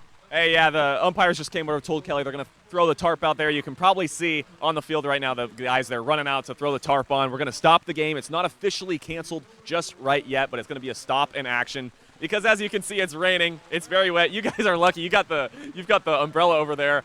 I'm going to end this because I'm getting really wet. I'm going to come under that umbrella. But, yes, a stop and play, at least for right now. Throw the tarps out there and see if this clears up. If not, we might be playing this game in a few weeks, guys. Scotty, it might look that way, and we were talking on the air before we sent it to you. Might be a blessing in disguise for Orleans, down 6-0 after the first 3. So we're through 3 complete innings. Obviously, I think we can all attest pretty much everything that could have gone wrong, especially in the first inning, went wrong. So for these guys, maybe getting washed out and kind of showering off this game, like what we might be doing right now, maybe that's a good thing for the team. At least take a little break. We've seen this in sports happen before, where teams have been down, there's been a rain delay, and amazing comebacks have happened. So I'm not saying it's going to happen tonight, but I'm just saying it could, and it has happened before. And maybe for the Firebirds, this is exactly what they needed, just what the doctor ordered you guys. Thanks, Scotty. So that'll do it for the first 3 innings here at Eldridge Park. We're going to step aside for a break with the Firebirds trailing the Red Sox 6-0, and we'll keep you updated here on the airwaves as well on our social media. You can find it on Twitter at FirebirdsCCBL, and we'll try and keep you updated throughout this rain delay here at Eldridge Park. Orleans trails Yarmouth Dennis 6-0. Listen to Firebirds Baseball on the Birds Broadcast Network.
Mark. Yeah. Oh, we got power on the boards.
And welcome back to the home half of the fourth inning from Eldridge Park. A little bit of rain coming down. Sorry for the technical difficulties. Had a duck for cover while we could. It just came out of the heavens in a quick 2 seconds or so. But we're back underway here in the home half of the fourth inning. 6-0 Windy Red Sox. Lynn, again, thank you for watching Firebirds Baseball on the Birds Broadcast Network. Thomas Inzarella joined alongside Josh White as the Red Sox strand 2 in the top of the fourth inning after they got things going. So Wilcox so far, 4 innings, 6 runs, 6 earned, 4 walks, and 4 punch-outs.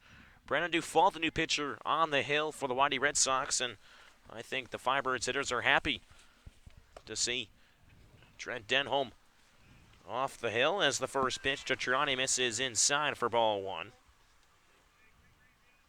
Triani so far grounded out in the first inning. The Firebirds runs and hits are hard to come by, just 2 hits so far here in the fourth frame. 1-0 pitch, high chop to the third baseman. Triana throws on a first base, and off the bag was Samuelson, says the first base umpire. James Fonseca as he to pick a ball over at first base as the throw pulled them off the base. And Triani finds his way on to lead things off here in the fourth inning. And Orleans catching a break after the rain delay, and maybe that's exactly what Orleans needed. Maybe a stoppage in play, change up the mojo here at Eldridge Park. And it's still pretty foggy here at Eldridge, too. Maybe not quite as thick as the Chatham fog, but we're seeing some fog here at Eldridge. It's around the infamous fourth or fifth inning Chatham fog as first pitch of Josh Zamora catches the outside corner for strike 1. That's going to go down as a hit for Max Triani, so third hit on the evening for the Firebirds. They still trail, though, 6-0. Zamora steps out, first deck, second, steps back into the right-hander side. Dufault works from the stretch. Kicks and fires. 0-1 fastball. Inside corner, 0-2 on Zamora. He grounded out back in that second inning. 5-3 ground out as Triani leads off at first. He's singled off to start off this fourth inning. Dufault comes set at the chest. Looks towards home as the 0-2 fastball. Just getting a piece of it is Zamora to stay alive. Thomas, I don't think we've had a routine game all summer, it feels like, in any regard. And we kind of make the joke that that's June Cape Cod baseball. But there's always something that's cooking when the Birds play, it seems, in 2019. Something strange seems to happen. The fog begins to thicken here at Eldridge as the 0-2 pitch just gets away from the catcher, Wells, as Max able to take second to base as he advances.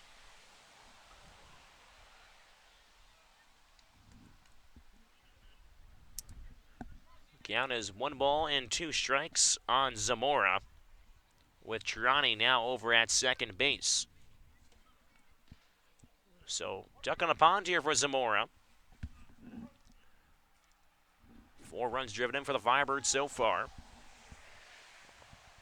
Again, Triani over at second base. No outs here in the bottom of the fourth inning. Firebirds trail 6-0. The 1-2 pitch cut on and missed by Zamora. Good off-speed pitch there by Dufault, able to get Zamora chasing out of the zone. So now 1 down here at the bottom of the fourth inning. 6-0 Red Sox lead. As it's Rob Embry, now the catcher from San Francisco, who digs in with his right foot in the back end of the right-hander's batter's box. Steps out now, steps back in. Taps home plate twice. As Dufault looks to work out of this fourth inning after allowing a leadoff single to Triani. He stands on second base. Dufault gives him a couple looks. Off-speed pitch. Cut on a miss for strike 1 to Rob Emery. He also grounded out back in the second inning. That was the theme for Denholm.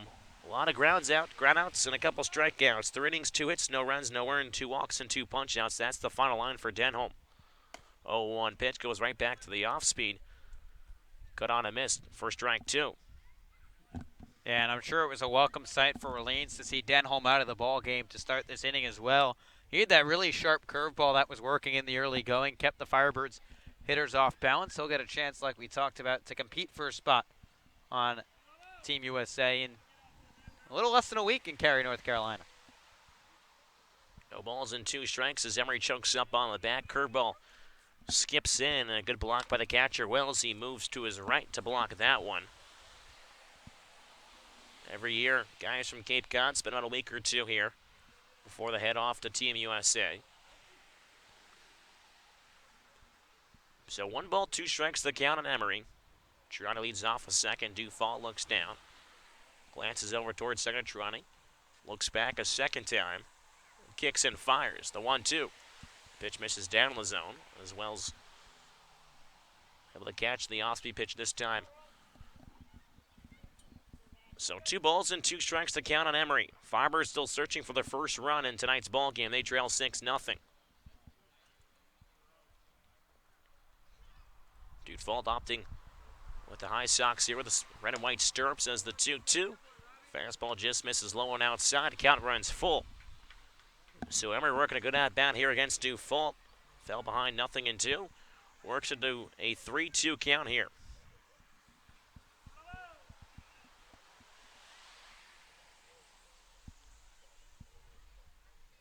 Dufault set at the chest. The 3-2 pitch. Fastball misses inside, and Emery works a 1-out walk here. So the Firebirds have 2 men on with 1 down here in the bottom of the 4th inning as they try to chip into this 6-run deficit. And it's Ray Gill, a lot of pop in that bat as well. Could really trim into this deficit with 1 swing of the bat. Yeah, 1 swing of the bat could make this a ball game once again. Still a lot of time for Orleans to play with, assuming the rain doesn't come back down here at Eldridge Park. It would not be a complete game, of course, if we only played 4. We'd have to play a minimum of 5 for this to be a complete game in some sort of sense after YD winning or Orleans winning. First pitch to Ray Gill misses up and in for ball 1. And before he cut out because of the rain delay, Scotty Gaines talked about how rain delays can really change things. And one thought is Game 7 of the World Series back in 2016 when the Cubs and the Indians and Cleveland, as the Indians were up in that game late in the game, as the Cubs able to come back after a rain delay. As 1-0 pitch is fouled back to the screen, 1 ball, 1 strike. They say the contract for Jason Hayward and the Cubs is a complete wash on the baseball field, shy of that one speech he gave during Game 7 to give the Cubs their first World Series ring in more than a century. Having a nice year so far for the Cubs. 1 ball, 1 strike to count on Gill. Runners on first and second. 1-1 pitch, wave and a miss. That a pitch elevated up in the zone. As Dufault is now ahead of the count, 1-2. Trani standing off a second. Emery off a first.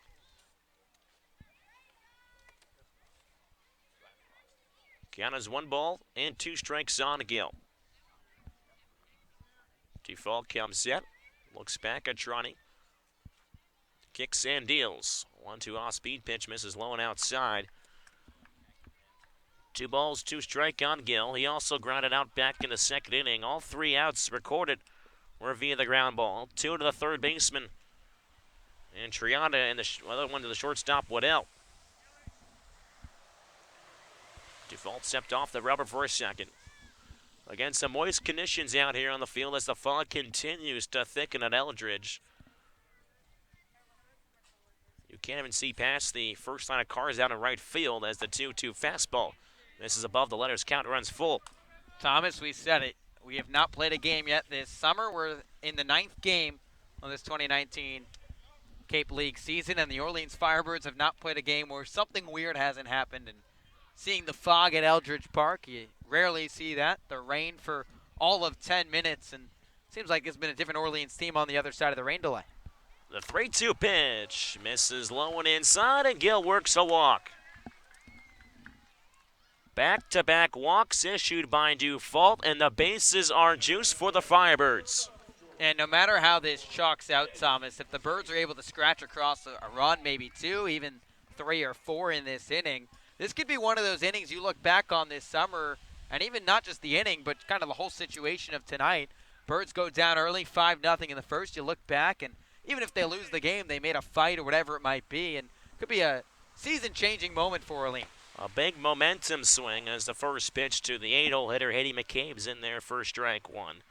McCabe has one of the now 3 base hits for the Firebirds tonight. He's singled back in the 3rd inning.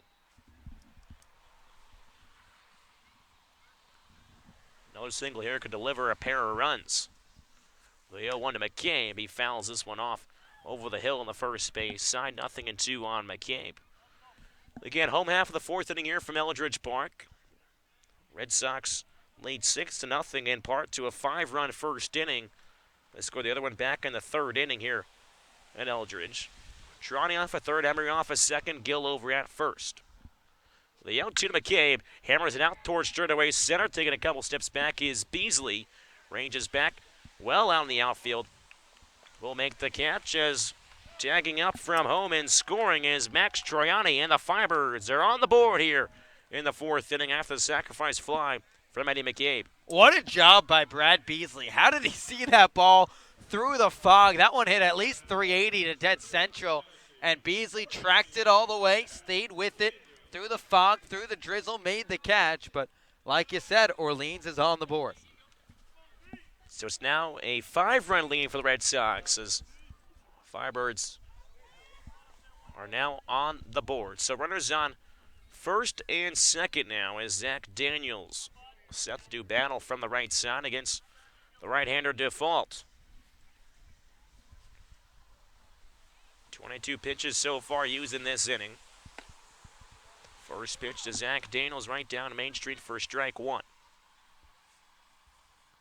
So Emery stays over at second base. Gill over at first. 2 walks issued by Default in this inning so far. Daniels rolls the High Sox up to show the Firebird Red Sox. The 0-1 to pitch.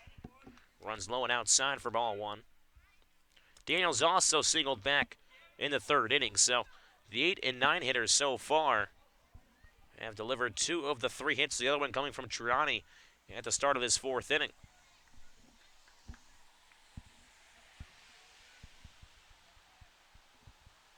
The 1-1 pitch. Fastball levered up in the zone was foul tipped in the mitt of Austin Wells. Defaults ahead of the count. 1 ball and 2 strikes. I've got a rain/hurricane story for you the next time either Raymond Gill or potentially Jordan Lala takes an AB tonight. We'll have to hear that. Can't wait to hear that one. As the count is 1 ball and 2 strikes on one of the Volunteers out of Tennessee, Zach Daniels. He'll call time as Default.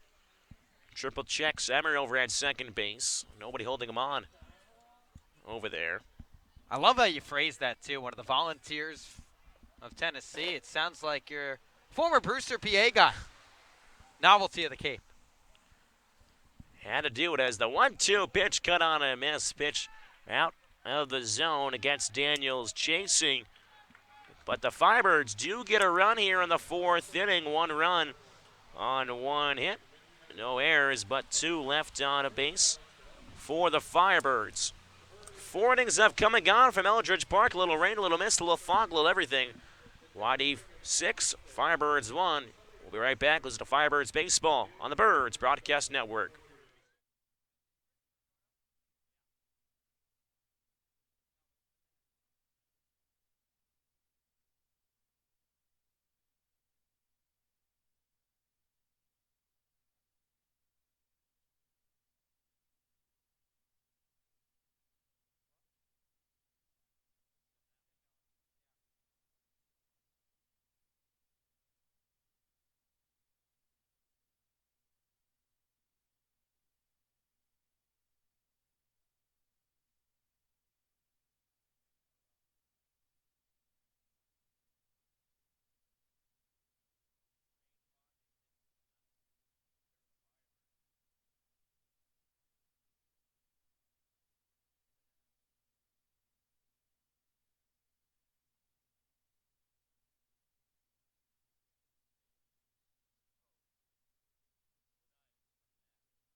Back inside Eldridge Park for the top half of the fifth inning. New pitcher on the mound for the Firebirds. It is Tim Miller, out of Richmond, native of Wayne, Pennsylvania. 6'3", 215. Making his third appearance on Cape Cod, and so far he's been probably one of the most reliable pitchers out of the pen for Kelly Nicholson. Pitched 2 1/3 innings at Wareham, 2 innings at, home against Bourne on the home opener, and some high leverage situations as well for Tim Miller in Wareham and home against Bourne. Yeah, he's been a stud to say the least so far in the early going. It's not your typical school. You're going to see a big right-handed flamethrower, but he's been sharp so far. Might have the best Twitter handle as well on the team, at Timbo_Slice with a couple numbers on the end, but Timbo Slice. Give it up for him. We're going to have to call him Timbo Slice. We're talking about nicknames, so how about that? Timbo Slice might be the move. So Jack Wool will start things off. He hammers a line drive. This one hops the fence on the first base side. 0-1 on Wold here in the top of the fifth inning. Wold out of UNLV. As a left-handed Wold will face the right-hander Miller. Miller working from the stretch to start out this inning. Big leg kick as Wold skies one in the air. Major League pop-up just outside the catcher's circle as it hits off Zamora's hand, and fair play. The skying wins.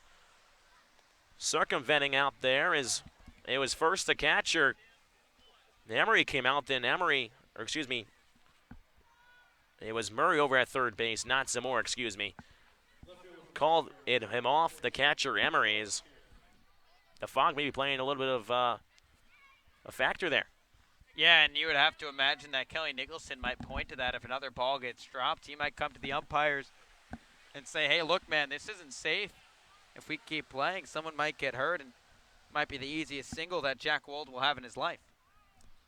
So he's over at first base to start things off here in the fifth inning, almost like the Tropicana Center. As that's a hot rocket right to first baseman. Gill just skips off his glove and trickles into right field for a base hit. As Wold able to advance over towards third base. Gill did all he could there to try to keep it in front of him, but just popped out of the man. It was a line drive low at his feet on the glove side. As Noah Campbell continues to rake. He homered back in the first, a 3-run home run. Singled and scored in the third with a pair of stolen bases, and now with a single here in the fifth inning.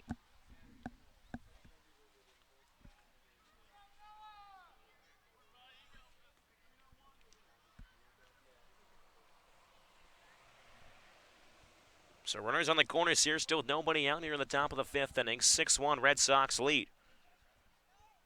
It's Tate Samuelson, the first baseman.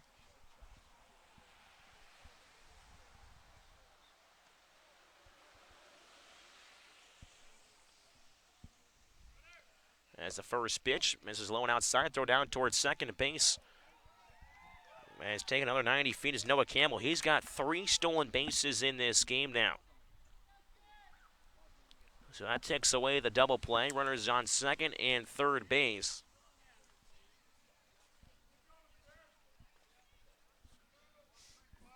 So 2 ducks of the pond here for Samuelson.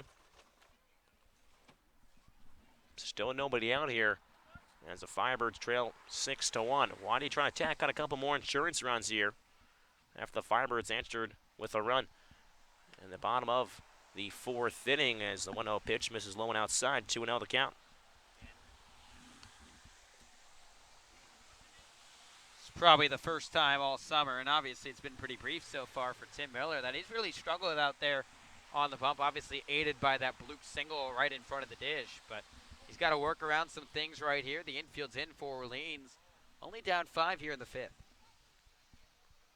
This continues to fall here from Eldridge Park as a 2-0 pitch. Hot rocket just past the diving third baseman and Murray into left field for a base hit. Campbell being waited around third, heading towards home. Throw is cut off by Murray. Throws back over to first, and they got him. So Samuelson got a little greedy there at first base as Murray cuts the ball off. But Samuelson does his job, drives in 2 more runs for the Red Sox, and they continue to pour it on here in the fifth inning. They can now, should be 8-1.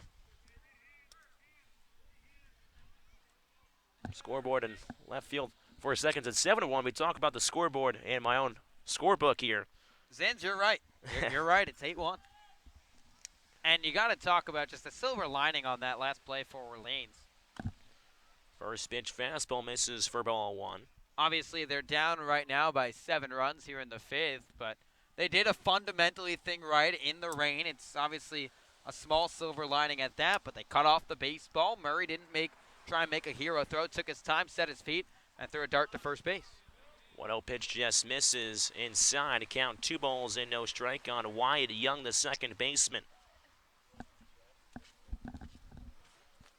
Young digs in from the left side, so nobody on, one down here. Firebirds trail 8-1. Right-hander Miller fires the fastball, misses upstairs. Count runs 3-0. Wyatt Young so far flew out on the first, struck out in the third. Trying to join the rest of his teammates, and Noah Campbell's really been the thorn in the side for the Firebirds so far, with 3 stolen bases today. 3-0 pitch gets the green light, pops one up into shallow right center. Second baseman Zamora shows his hands up. They lost the ball up there in right center field.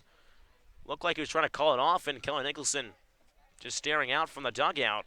I think they got to call something about this, because I was about to say, you can't see anything. We may get a fog delay here at Eldridge Park. If guys are losing baseballs and it's landing 35 feet wide of them, there's clearly a serious problem, and it's nothing to do with anything related to the score. It's a safety concern. Yeah, we got a tough angle here. We got an umbrella out here, and so it looked like Zamora was calling it off with his hands, but I think he was trying to say, I don't know where the ball is. And the right fielder, Kokoska, and the center fielder, Daniels, didn't know where it was either, so it just dropped in, and it wasn't even close. Not blaming anything they could do. I mean, I couldn't catch. No one could catch a ball out there, I don't think. And now Kelly Nicholson just going to have a word with the home plate umpire, Rudy Fernbach, to get a sense. And obviously, you're down 7 runs in a ball game. It's still not a complete contest. Kelly's going to want this game called, and Scott Pickler is going to stand at third base with his fists on his hips and want Orleans and YD to at least complete the next inning or so to make this an official game. Yeah, I don't know, not exactly sure what the official is, but right now we're in the 5th inning, so I think he wants to at least get through 6 innings. Well, you got to get through 5. 5 complete innings will do it, and that's what Pick wants, is to get through the next 2 in the top of the 5th, get through the bottom as a whole, and if there's rain, fog at any point, the game would still be complete. Now the question becomes, we saw it last year on the Cape, I think it was Wareham protested a game. I don't know what it was, batting out of order. Yeah, I think it was something to do with the batting and the pitcher and all but that. But hypothetically, they could protest the game. They could tell Fernbach and say, Kelly could say, I protest this game. There are different scenarios here, because it looks like Fernbach is going to roll this to play. And now Kelly's saying this is a safety concern to Rudy Fernbach. And that's a problem. Yeah, he's yelling. I took my headset off for a second. He said it doesn't make any sense out here to continue to play, and because it looks like Fernbach, the open umpire, is going to say, we're going to carry on here. Scott Pickler okay with that, of course, over at third base.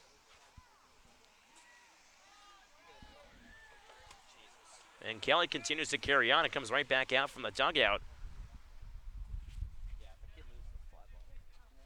I think if they lose another one, they got to call this thing. I mean, it is tough to circumvent the fog out here. From our vantage point over my home plate, if you've ever been to Eldridge Park, we can only see, if you look down the right field corner, we can't see any of those cars out there on that first row of the parking lot area. First pitch fastball inside corner to Jake Palmer for strike 1. So runners on second base is Young, able to run out the double here after a ball was lost in the fog and between right center field. Young going towards second base, hit and run is on as the line drive down the right field line for a base hit. A long run for Kokoska. Digging across second base is Palmer, heading towards third. Kokoska throws it back in towards second base, and it's a one-out triple for Jake Palmer.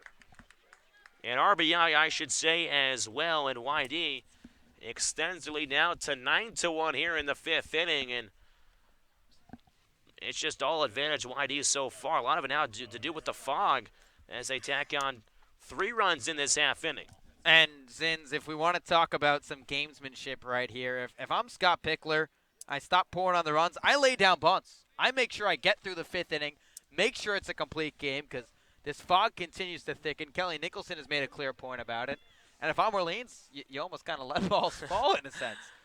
Just let as many runs, I guess, as the first pitch. Leadoff man Brad Beasley sees, slices one foul down over the hill. And, I mean, a foul ball comes on the hill there. You have no idea where that thing's coming either. If the fielders can't see where it's going, how can a fan see where it's going?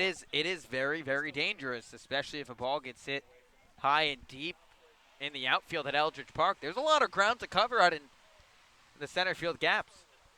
0-1 pitch to Beasley. Once again is fouled off over the bleachers on the first base side. 0-2 on Brad Beasley, the center fielder.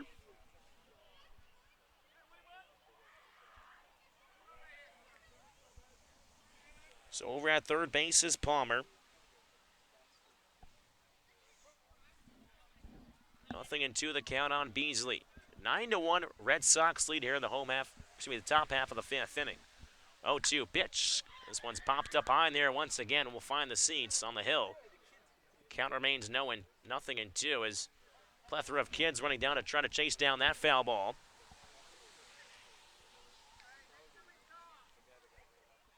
Misty and raining day and now night here on Cape Cod, especially here in Orleans. Chatham was fogged out yesterday. The fog continues to thicken here.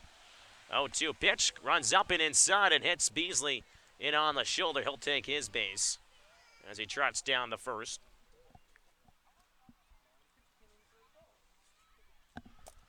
Obviously the wet grass it was wet today during BP over down the right field corner side into foul ground, and now because of the mist, and it continues to mist here, ball's getting a little slippery. As Miller was 0-2 ahead in the count on Beasley, and pitch just got away.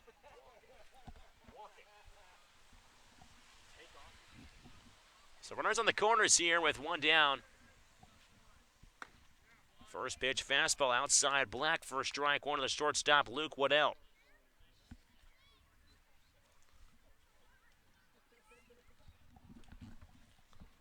As this game continues to be played here at Eldridge Park. 0-1 pitch off speed at the knees for strike 2-0 count on Waddell. There's a scene from the movie Spaceballs. I was actually joking with Scotty Gange earlier in the day about this scene, and it's when they're combing the desert. The catchphrase is not appropriate for the air, but it applies here. 0-2 pitch, just misses a little up and outside on Waddell. Miller looking for that punch out. One out here, top of the 5th inning, 9-1 Red Sox lead. Runners on the corners as Miller looks to try to induce a ground ball here. 1-2 pitch, cut on a miss. And Waddell goes down swinging for out number 2. Fastball blows right by him. And Miller just one out away from working out of this jam. And Thomas, you can just feel the mood in the ballpark shift, especially from the first base side. And Kelly Nicholson pleaded his case. James Fonseca and Rudy Fernbach didn't care too much. And I don't know what else Skip can really say going out. They still got to get through another out and a half, if you will, to kind of get through this, but to make it official. But Kelly, I'm sure, is going to protest this at some point or say something, because now the rain's starting to pick up once again, too. Yeah, maybe we don't know. He could have protested it, too, when they had the long discussion. It was a long discussion that he had with the 3 umpires. First pitch just misses the bottom part of the zone for ball 1 on Austin Wells, the catcher out of Arizona. Left-hander faces the right-hander, Tim Miller. They get Palmer off at third base after his triple. Hit by pitch, Beasley is over at first base. As the 1-1 pitch hits the netting and just dumps a lot of rain down on the tarp and our computer and everything, all in all. Count is 1 ball and 1 strike on Wells.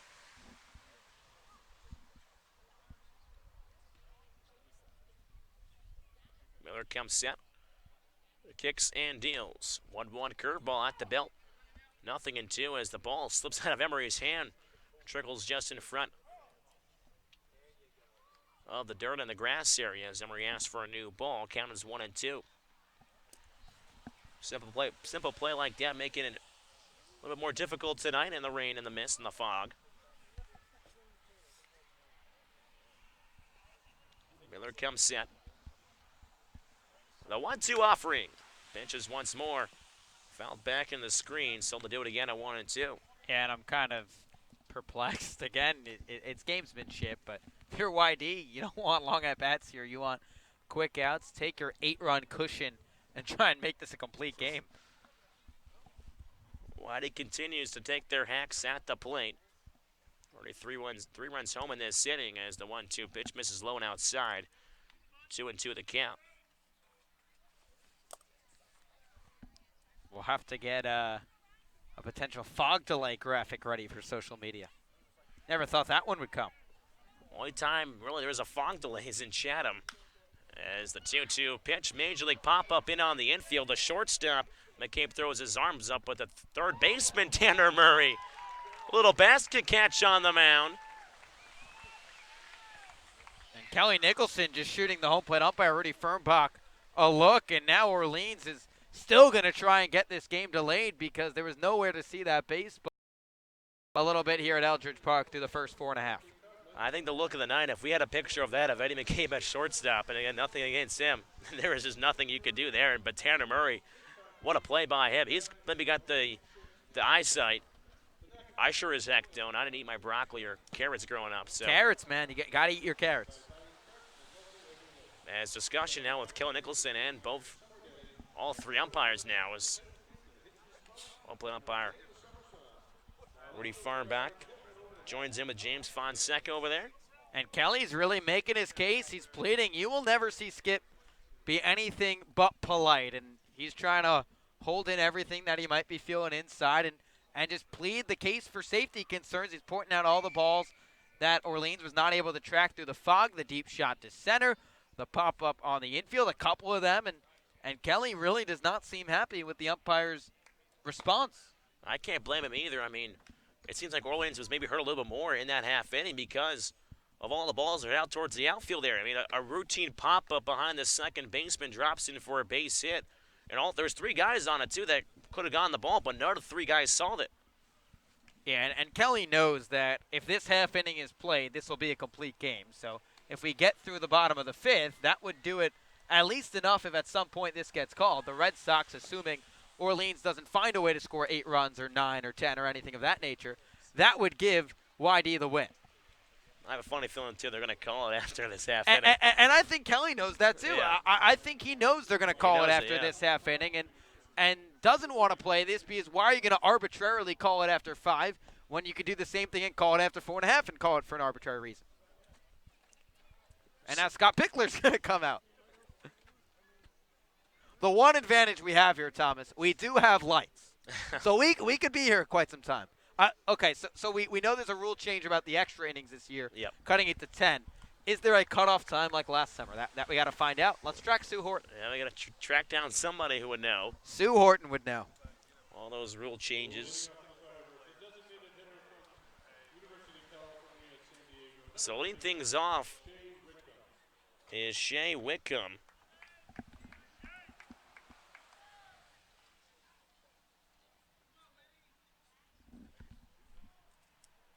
As Wickham will dig in from the right side, he substituted for A.J. Lewis. First pitch fastball outside corner for strike 1.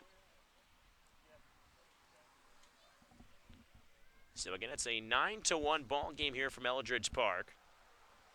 Wickham, the open stance. But one pitch misses low and outside. Count 1 ball and 1 strike. In the NECBL, all of the games got rained out. Across the Cape Cod Baseball League, there have been some other problems today as well. 1-1 pitch misses low and in to Wickham. Count runs to 2 balls and 1 strike. And here at Eldridge Park, we're still fighting through it, but it doesn't seem that anything is finding a way.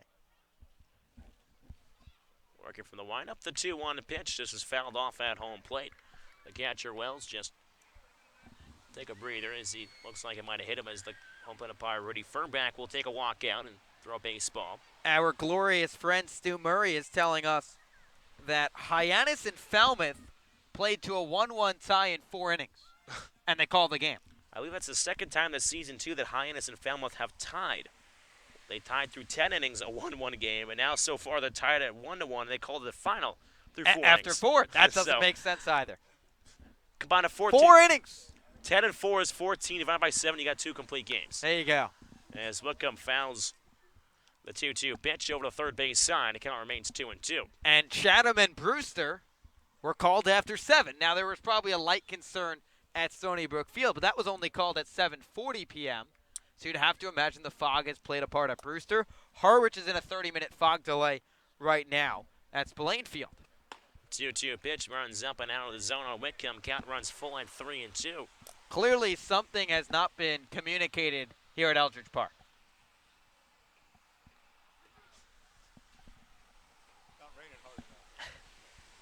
The 3-2 pitch to Wickham. Slow chop over towards the shortstop. Woodell fields in a couple hop throw across the diamond to first base. Just in time to beat Whitcomb for the first out. If I'm the Firebirds here, just get under everything. Get under everything and send out to the outfield or something, or even the infield too. It's going to be a circus to try to field a fly ball in this weather. Oh, I step out of the box after every pitch. I call time every 4 pitches. Just see if anything, fog thickens, if anything can change. So now it's Zach Kokoska.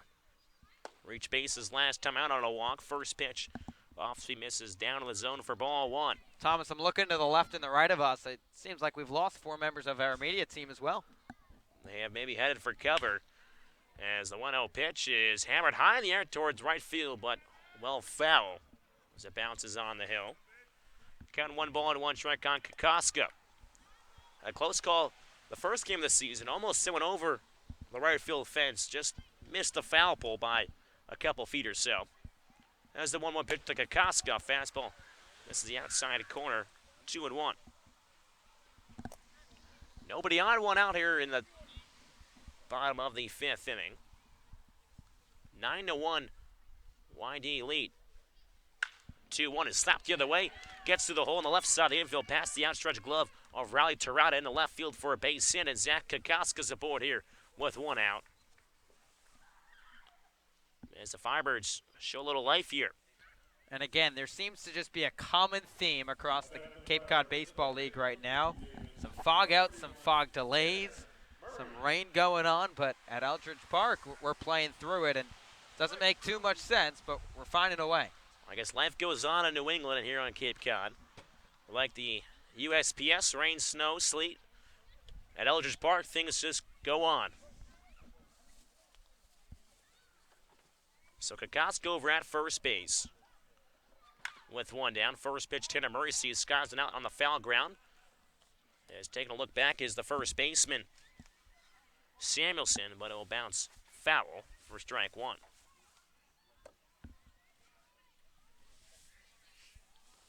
Murray steps out, first second from the right-hander's batter's box. We'll dig back in towards the back end of the batter's box.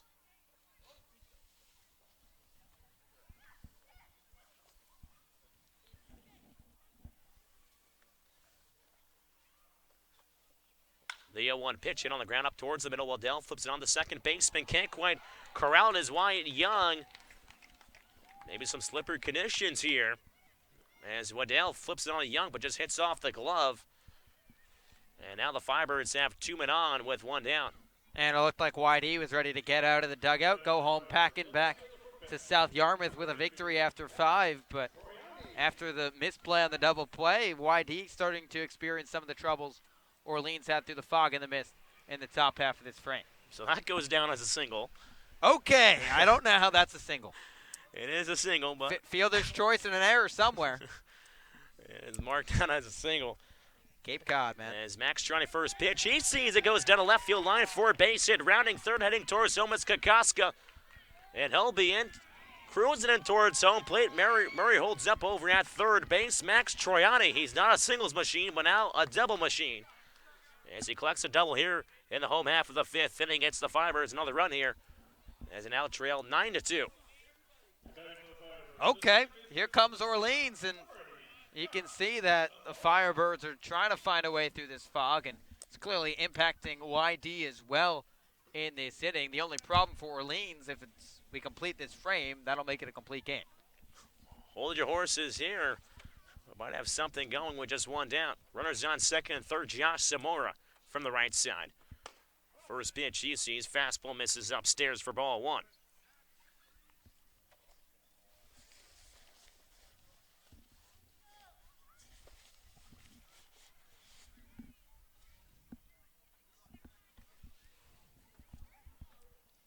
Pitch to Zamora. Curveball catches the inside corner for strike one. 1 ball, 1 strike to count on a second baseman out of Nevada.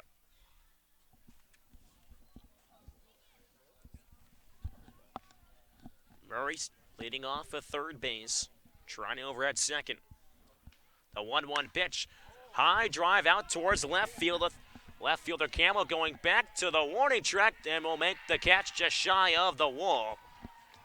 As cruising in and scoring from third base is Tanner Murray. So another one goes up on the scoreboard, but another out as well. As there are 2 down here in the bottom of the fifth. I think it's now a 9-3 lead for YD. As Zamora drives in a run. And I can assure you that the left fielder Campbell was just holding his breath all the way through, hoping that wasn't just going to magically drop in the mitt. Was able to fight the fog to make the grab. I mean, catching a fly ball at night sometimes can be tough. With fog, it's even tougher. First pitch swinging is Rob Emery on a curveball. Cut on and missed. So Tirani over at second now. After he drove in a run earlier in this inning. Again, 9-3 Red Sox lead. 6 hits now for the Firebirds as Emery rolls over a fastball there. Foul. Just inside the third base coach's box. No balls and 2 strikes on the catcher, Emery.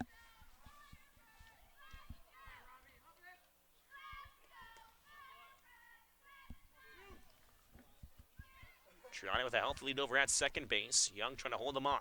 The 0-2 to Emery. Curveball driven in. Out to center field. Beasley on his horse out towards center. And will make the catch for the third out. So allowed out number 3 here. As the Firebirds get 2 runs back off the RBI double from Troiani and a sacrifice fly from Josh Zamora. So 5 innings of coming off in Eldridge Park. It's the Waddy Red Sox 9, the Firebirds 3. We'll be right back. Listen to Firebirds baseball on the Birds Broadcast Network.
Welcome back inside Eldridge Park for the top of the 6th inning from a rainy Eldridge Park.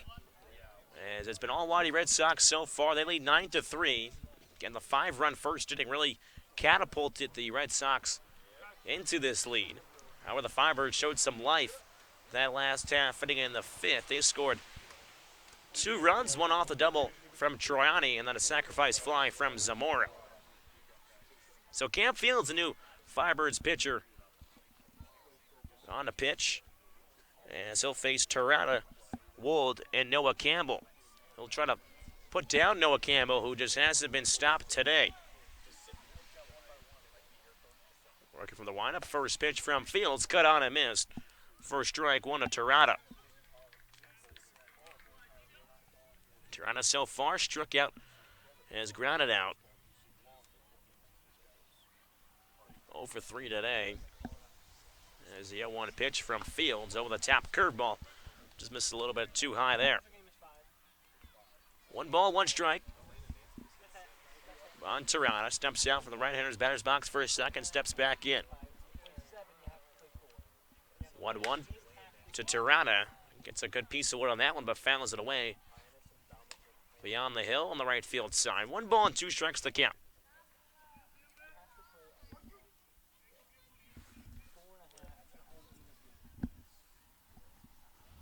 Working from the windup, the 1-2 curveball just misses the outside edge. Good pitch there by Fields.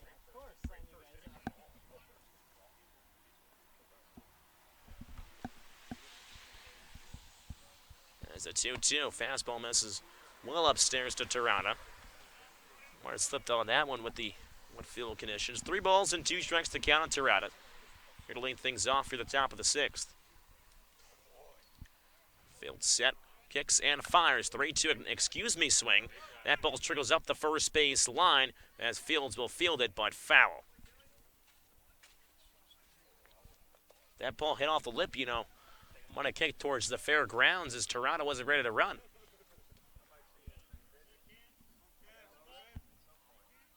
So Tirana takes a slow walk back towards home plate. So they'll have another chance here with 3 balls and 2 strikes.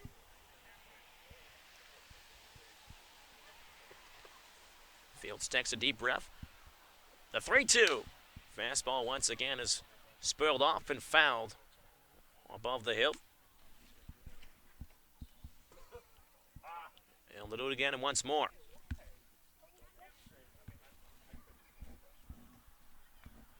The pitch number 7 coming up in the AB. The 3-2 fouls it back into the screen behind home plate. Tirana just staying alive.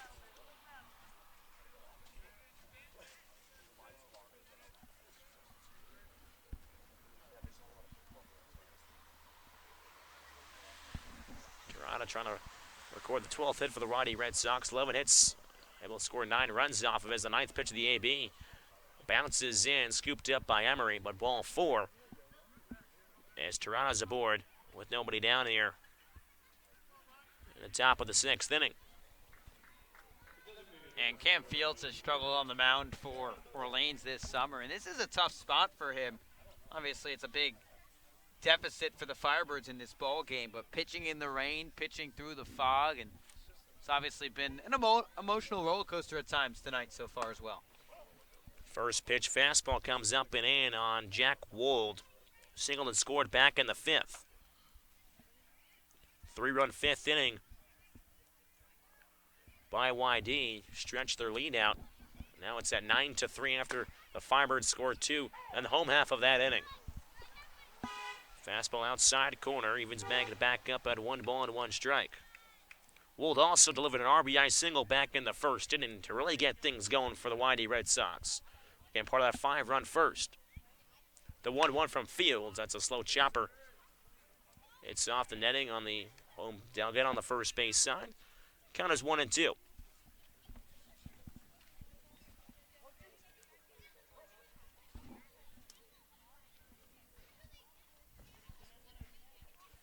Fields comes set at the belt, kicks and fires. The 1-2 curveball in on the hands and fouled off over Route 28 on the third base side.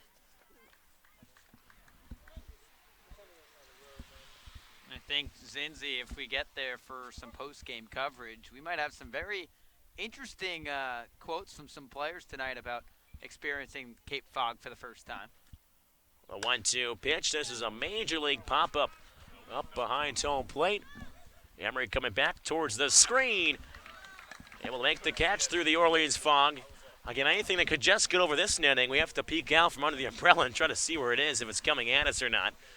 But Emery holds on for the first out here.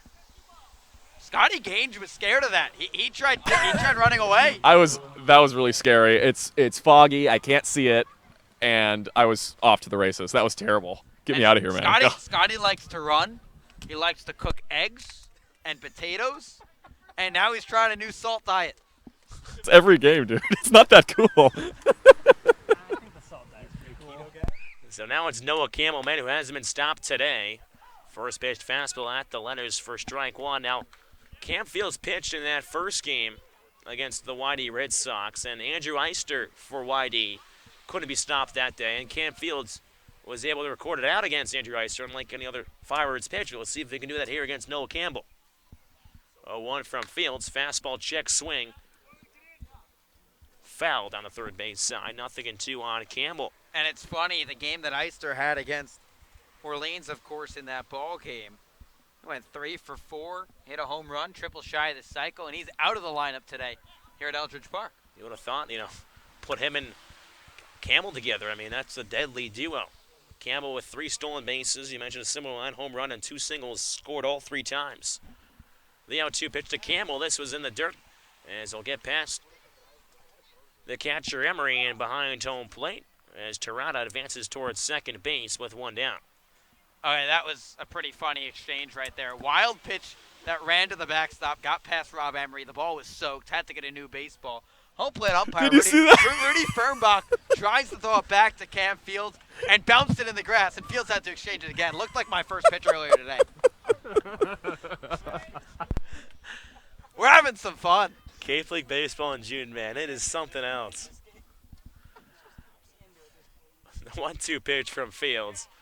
Curveball just misses a bit above the letters. Rob Emery holds the glove there for a couple extra seconds. Count is now 2 balls and 2 strikes on Campbell. And shout out to everyone who stuck around tonight and tuned into the Birds Broadcast Network through some wackiness here at Eldridge Park. Fields takes another deep breath. From the stretch, the 2-2. Campbell skies one out towards left field. Girardi moving back, moves to his left now, and records the catch for the second out. Yeah, that was adventurous through the fog. Girardi thought it was to his right at first. It was, in fact, to his left, was able to track it down. You might see some more fundamentals through the fog right now. A two-handed snag by Girardi right there. They say in a Duncan basketball, 2 hands for safety. How about baseball, 2 hands for safety as well? So Fields able to put down Campbell for the first time this evening. As it's Tate Samuelson, the first baseman from the right side, with a run on second base. First pitch swinging. Pops one up on the first base side. Gill going to give it a look, but will find the seats over there on the hill. Fog, mist, rain, you name it. Still a plethora of kids chasing after foul balls on the hill here at Eldridge. They want one of those coveted Cape League baseballs. That's for sure. Maybe we'll see a video from Scotty Gage, maybe trying to catch some fly balls in the fog out here after the game. Yeah, that's not going to happen, man. So 2 down here in the top of the 6th inning. 9-3 Red Sox lead. Toronto over at second base. Tate Samuelson, the hitter for the Red Sox, as Cam Fields looks to work a scoreless 6th inning. Samuelson waves his bat towards Fields. Fields gets the side, kicks and deals. Bouncing down the third base line, but foul ball. As Samuelson hit that one hard down the third base line, but just foul. So no balls and 2 strikes to count on Samuelson.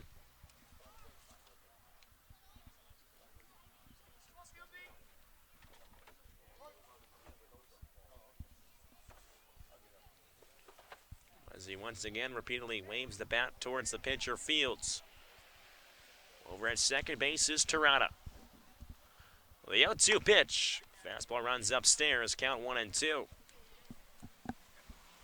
And at this point, it just feels like the energy's kind of been taken away from the Orleans dugout that kind of was raved upon through the first 9 or 10 games for the Firebirds so far. You can feel kind of a culture change from last summer.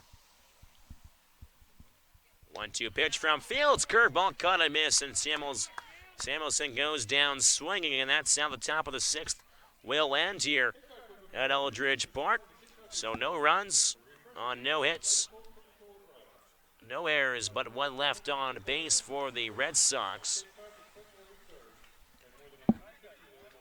As we'll take a look around the Cape League once again. Harward still playing in Wareham. Maybe the rain and fog not hitting over there out in Wareham. Harward leads that one by a score of 4-1 in the top of the 6th inning. Again, Bourne and Katuitt were canceled at Dorian Park today out in Bourne because of the field conditions. And Chatham and Brewster were tied at 5 but called at Stony Brook Field probably due to darkness and the fog after 7. And Falmouth and Hyannis at McKean Park called after 4 innings. That game was tied at 1-1. Of course, McKean Park also down by the water in Hyannis. You can almost see the harbor down there. And of course here at Eldridge Park, heading to the bottom of the 6th inning. It's YD 9 and the Firebirds 3.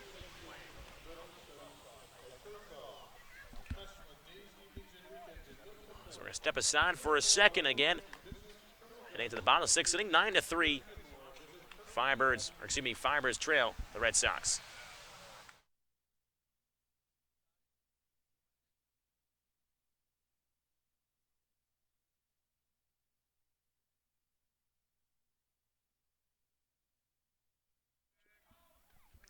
And we'll go back inside Eldridge Park as the Firebirds trail 9-3.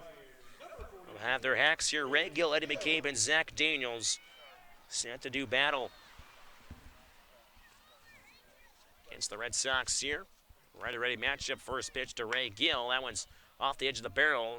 A little spin on that one up the first base side, but foul as it heads over towards the first base coach's box.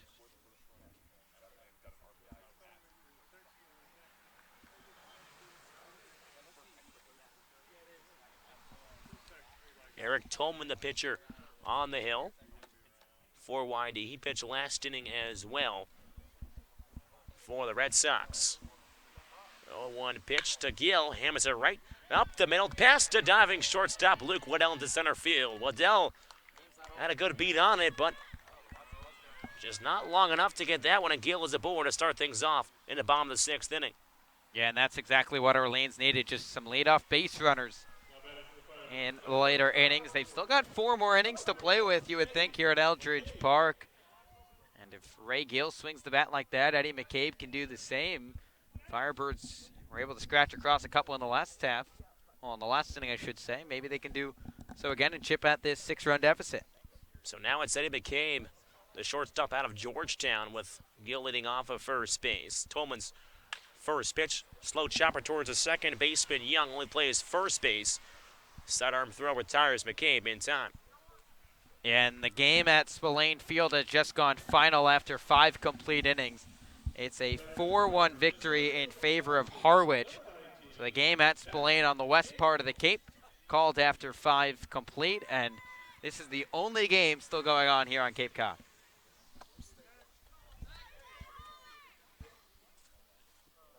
YD leads the Firebirds 9-3 here.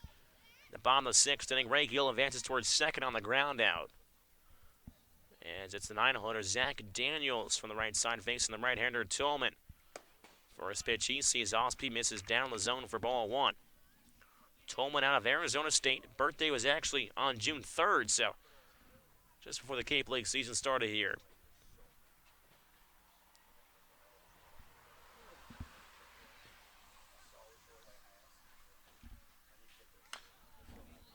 As the 1-0 pitch bounces over towards the screen.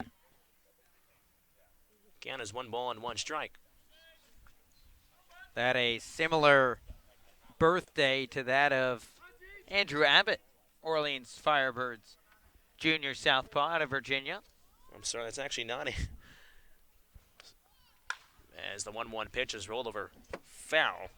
Count is 1 ball and 2 strikes. Abbott's birthday coming on the 1st of June in 1999. So the live box score has Tolman on the mound, but it's actually number 39, Andrew Mundy. It's a weird game tonight, man. I mean, It has been something, I tell you. Monday looks back towards second. As the 1-2 pitch grounded through the hole on the left side, and it's through into the outfield for a base hit. Waving around is Jimmy Quinn, waving around Gill, and he'll come into East to score as Zach Daniels slides off the base, and he is out over at first base as Daniels makes his way up, and it just shows you the wet conditions over at first base as he opted to try to get back in standing up. As he'll slowly walk over towards the dugout on the first base side, but he delivers an RBI single. Daniels now is 2 for 3 on the evening.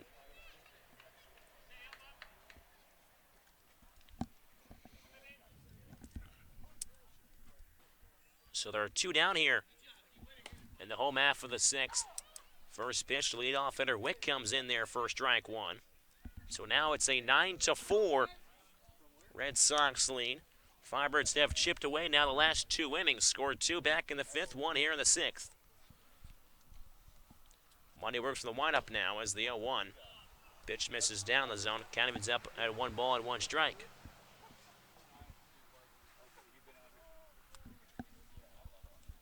It has been an adventure through the rain, the mist, and now the fog here.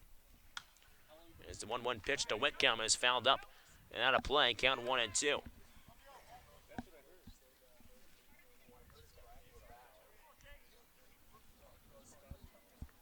Eight hits for the Firebirds here, just the 4 runs though. YD 9 hits, 11 hits. 9 runs, 11 hits. No errors. The 1-2 to Whitcomb. Good piece of wood on that one. Launches it towards the left center field gap. It'll drop in for a base hit.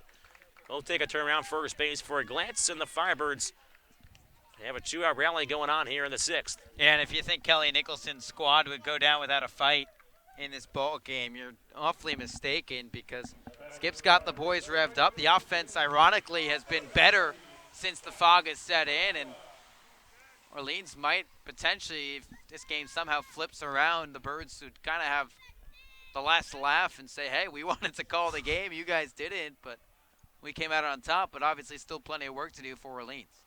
Zach Kokoska, the 2-hole hitter out of Kansas State. Works in from the left side. Off the pitch, misses low and outside for ball 1 from Monday. Kokoska singled back in the 5th, came around and scored. He also reached base on the walk back in the 3rd, struck out on the 1st.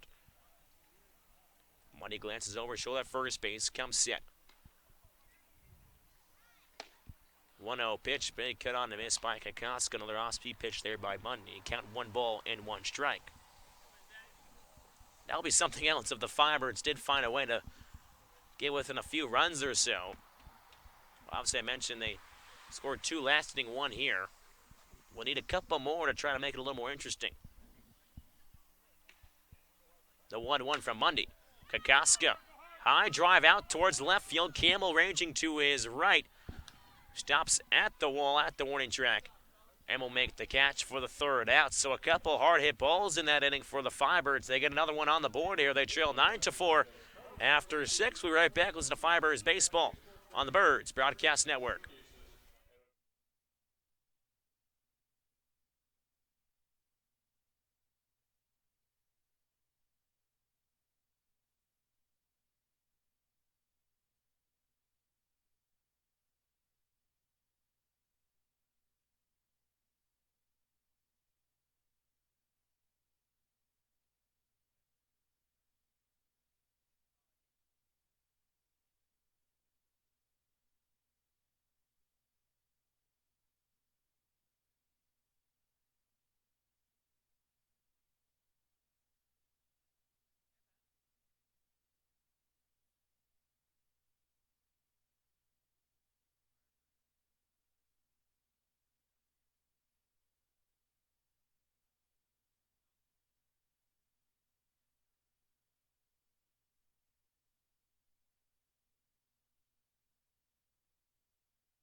Orleans scratches across another run in the home half of that sixth, as it's a 9-5 ball game in favor of the Red Sox here at Eldridge Park. And Cam Fields back out for his second inning of work, a scoreless sixth inning for the Firebirds.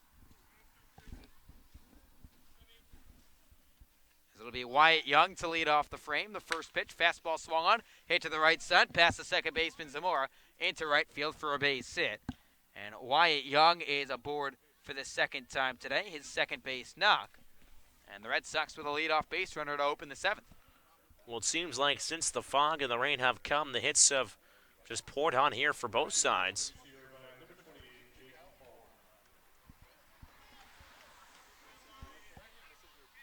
A defensive change as well for Orleans. Trevor Johnson, the outfielder from Dartmouth College, will enter to play center field. Looked like Zach Daniels when he was racing around that first base bag, slipping. Might have gotten hurt just a little bit. It's now Palmer the batter for YD, and it looks like the Firebirds are going to bring the corners even with the bag, the middle back for two, with Palmer the batter, and Rob Emery not on the same page with Cam Fields, going to come out for a quick chat. And in that last half inning, when Trevor Johnson went in the ball game, Rudy Fernbach, the home plate umpire, asked Kelly Nicholson who the new player was in center field, and Kelly gave him the guy politely, said it's number 6, Trevor Johnson. And then a little sly remark saying, hey, you can't see him through the fog.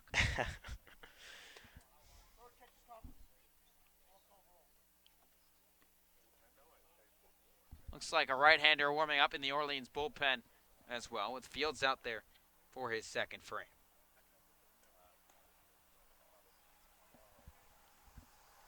Runner on first base, nobody down here in the top of the seventh. First pitch to Palmer. Fastball misses outside for ball one. Palmer so far today, 1 for 1 with an RBI and 2 walks. He's been aboard 3 times tonight. The Red Sox leading the Firebirds 9-4 in the second meeting of 6 this summer between the Birds and the Sox. Fields set at the chest, checks on the runner at first base. Here's the 1-0 pitch. Palmer showing bunt, pulls back on the fastball that misses outside, and it's 2 balls and no strikes. And Scott Pickler still managing this game like it's the 7th game of the World Series, wanting some runs here to just put this game out of reach because, like you mentioned, as the fog and the rain have gotten more intense, Orleans' offense has started to come alive. Young extending his lead over at first base. Fields set. Righty on lefty matchup, 2-0. Young running, breaker in the dirt. Throw down from Emery to the shortstop McCabe. Skips into center field. Young takes a couple steps off the bag, but Trevor Johnson there to back it up. It's a stolen base for Wyatt Young. And the Red Sox are runner in scoring position with nobody out.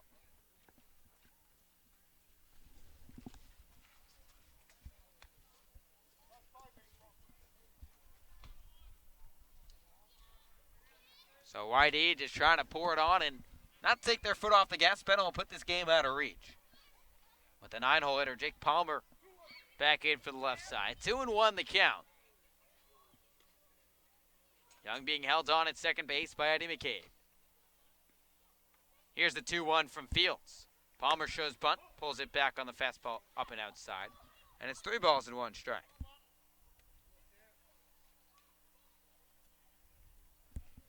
Palmer out of UC Irvine.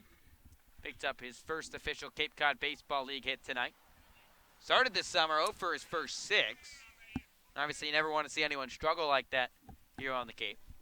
3-1 pitch, fastball squared the other way down the line. Left fielder Troiani giving chase. And this ball will just land foul. And the count runs full.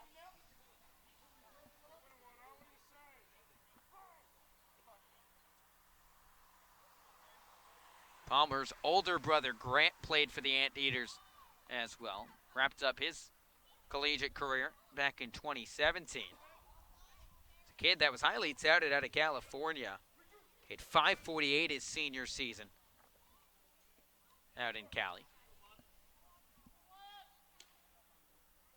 Young starting to extend his lead at second base. Fields set at the belt. And Cam Fields takes a step off the rubber to check on Wyatt Young.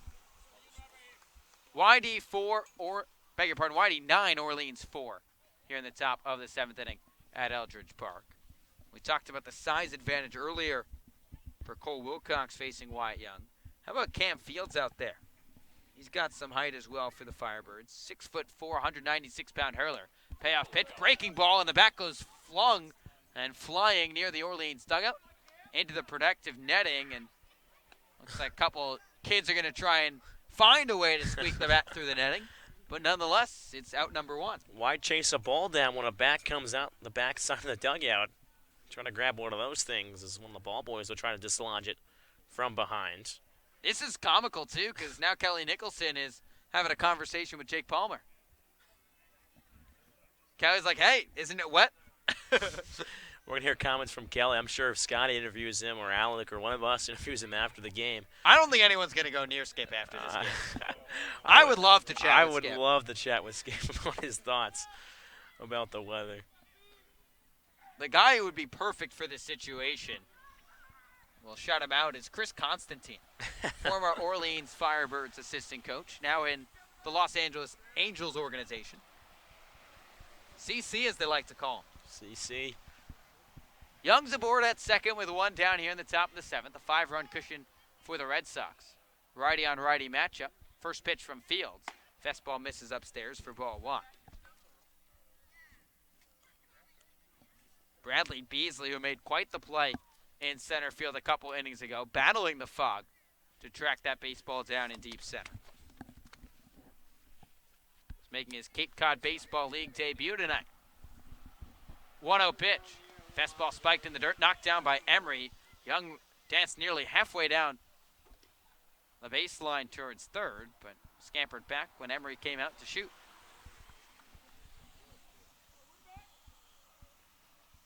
Beasley 1 for 2 this evening, scored a run as well. Red Sox have scored 9 runs on 12 hits, no errors committed by YD. Orleans 4 runs on 9 hits, no errors as well. It's remarkable to see that through the fog and some mist and wet conditions. There's been no errors. 2-0. Fastball skied to right field. This could be an adventure for Kakoska. Ranging towards the right field foul line. He makes the grab just in front of the warning track. Tagging up from second is Wyatt Young. He scores without, or he advances to third without a throw. And the Red Sox are under 90 feet away with 2 outs. Well, it's not a miracle that Kakoska able to track that one down in the fog. I think it's probably the worst part. It's going to be down that right field corner.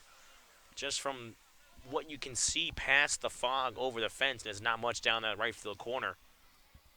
All you need is wind, and we're pretty much in Scotland. At St. Andrews or something out here. I mean, it is brutal to see anything out here. Now Fields' first pitch. Ohm is taken in there for a strike. Luke Waddell, the shortstop out of Georgia Tech, digs in from the left side. With the Red Sox leading the Firebirds 9-4. Wyatt Young on third base with 2 down. The 0-1 fisted the other way, right across the highway into the woods, and it's 0-2. Still haven't seen a close call with a car over here on Route 28. You said it was going to happen at some point this summer. I'm telling you, there's always a couple close calls, and then usually there's one that just, plunk hits the top of the car or something. Fields ahead in the count, 0-2. Here's the pitch. Fastball, slow roller to the third base side. Murray charging in. Fields it with the glove, throw on the run. In time! Great play by Tanner Murray, charging the slow roller up the third base line and gunning the quick-footed Luke Waddell at first base. We've reached stretch time here at Eldridge Park. Cam Fields another scoreless for the Birds out of the pen. It's YD 9, Orleans 4. You listen to Firebirds Baseball on the Birds Broadcast Network.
Tanner Murray made a heck of a play to end the top half of the 7th inning. The third baseman from UC Davis will lead off the bottom half of the frame for the Orleans Firebirds, with the Firebirds trailing the Red Sox 9-4 after a little stretch time here at Eldridge Park.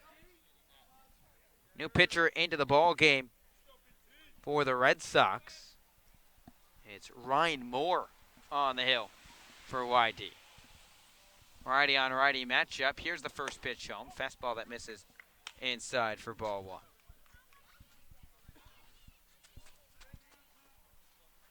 Moore, a right-hander out of Old Dominion University, a Norfolk, Virginia native. Facing Tanner Murray, the third baseman from UC Davis, the 1-0. Fastball misses low and inside, and it's 2 balls and no strikes. Murray so far today for Orleans, he's done a little bit of everything. 1 for 3 day at the dish, scored a run. He's made some strong plays defensively. Here's the 2-0 pitch. A fastball corked out to deep left center field. Left fielder Campbell on the run, looks up, and this ball sails out of the ballpark. Home run number 1 of the summer for Tanner Murray. And it looks like the Firebirds are on the board once again. It's a 9-5 ball game here at Eldridge Park. Well, that's one way to trim into this lead. And a couple long balls, and Tanner Murray gets his first on the summer, as you mentioned. That kind of energizes this crowd in that dugout as well. Again, this game could be getting a little interesting here. They've cut it down from 9-2 now to 9-5. So it's just a 4-run deficit for Orleans, and Max Troiani the batter. The first pitch, curveball taken on the outside corner for strike 1. There's a reason why the Firebirds are fire the name. Don't let them get hot. Don't let the Birds get hot. The 0-1 pitch home. It's a breaking ball that Troiani fists out of play down the right side. And it's quickly 0-2. Troiani putting together another multi-hit performance. It's his 5th multi-hit game in the team's first 9 games. He's 2 for 3, has a single and his first extra base hit of the summer, and has brought home a run for Orleans. Firebirds have now scored in 4 consecutive innings.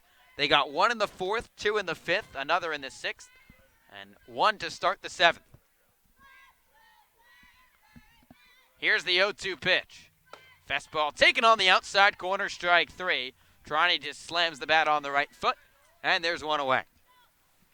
Well, good location there. Good comeback on the hill from Moore to come back after allowing the home run to Murray. Comes right back, able to punch out Troiani.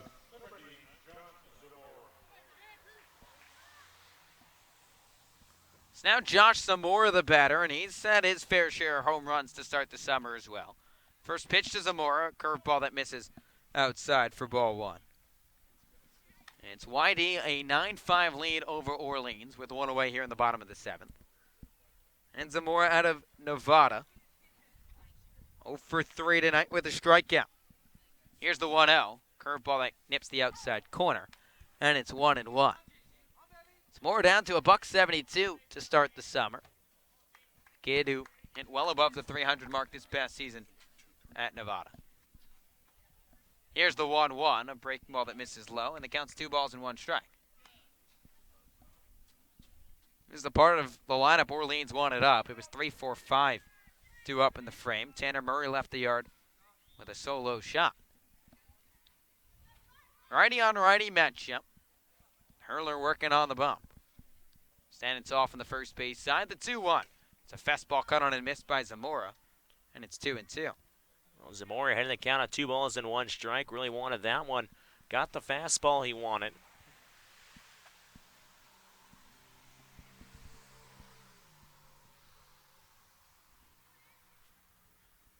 Here's the 2-2. Breaker that misses low, and the count runs full to Josh Zamora.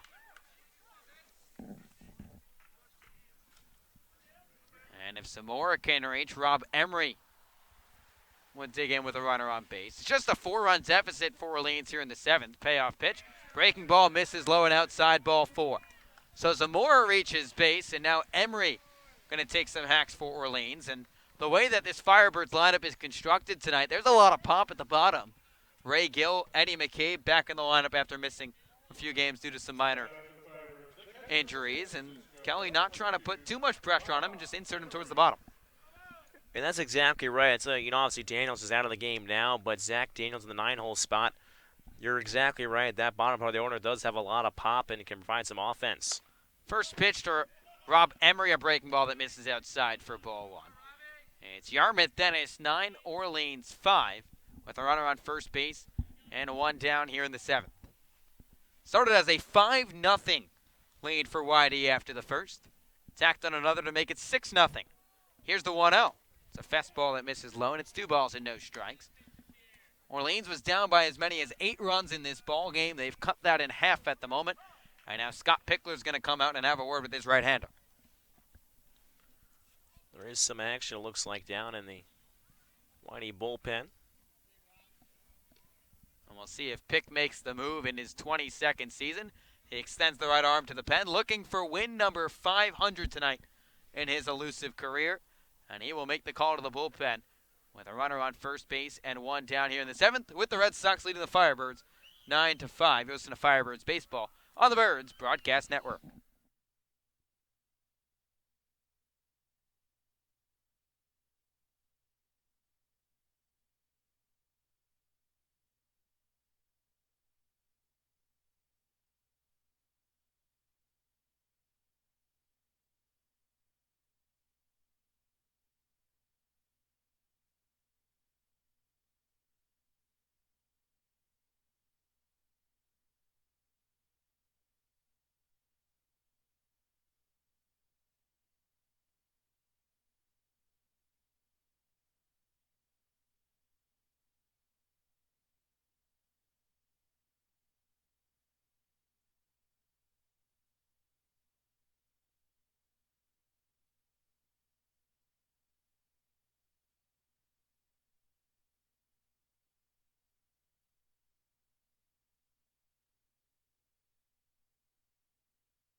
Yarmouth Dennis, a 9-5 lead over Orleans as we welcome you back here to Eldridge Park. Another pitching change for Scott Pickler and the YD Red Sox. It'll be the 5th hurler in this ball game for YD. It's the right-hander Taylor Dollard, set to make his Cape Cod Baseball League debut. It's already a 2-0 count. Pickler not afraid to make the move mid-count. He just went out there, took the ball straight from Ryan Moore. And Emery, the batter for the Firebirds, going to dig back in. A good hitter's count for Rob in the 7-hole tonight for Orleans. Beg your pardon, the 6th spot. It's a righty-on-righty matchup. Dollar checks on the runner at first. Now comes set at the belt. He comes set. The 2-0. Breaker runs low and inside. It's 3 balls and no strikes. So the walk would go against Ryan. Beg your pardon. Yes, Ryan. Pitcher we just saw. Ryan Moore. Not Ryan Nelson from Oregon. He pitched for the Red Sox last summer. 3-0 pitch. Fastball catches the outside corner, and it's 3-1. So unless somehow Dollard's able to pick up an outright here, it would go against the line of Moore. Zamora's on first base after drawing a walk. There's one down here in the 7th. Fog continues to thicken here at Eldridge Park. It's hard to see the center fielder, Brad Beasley. 3-1 pitch. Fastball paints the inner half at the knees. And the count runs full, and Rob Emery just asked the home plate umpire, Rudy Fernbach, where that caught the strike zone. Just shook his head, saying, hey, yep, I saw it there too. Getting a second opinion, as always. Yeah, why not, right? Rob plays some catcher himself. That's his natural position. He's behind the backstop tonight. Redshirt senior from San Fran. Payoff pitch. Curveball that Emery fights back off to the screen. Ray Gill there to pick it up with the bare hand, and he'll just toss it to the ball boy Wesley. Bat boy and ball boy Wes.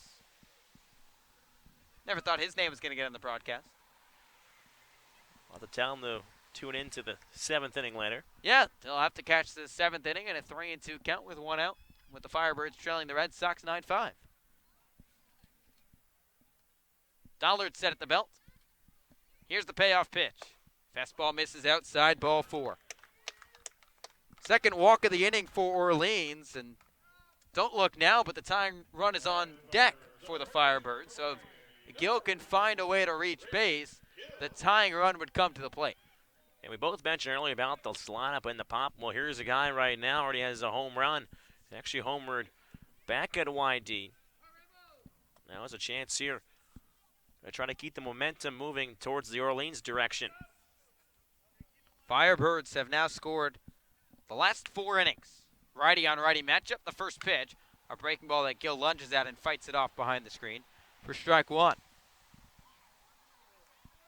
So we've got the defensive change that Yarmouth Dennis made in the inning as well. There was some confusion up in the press box. Drew Swift from Arizona State in to play second base for Wyatt Young. So another Sun Devil here at the ballpark tonight.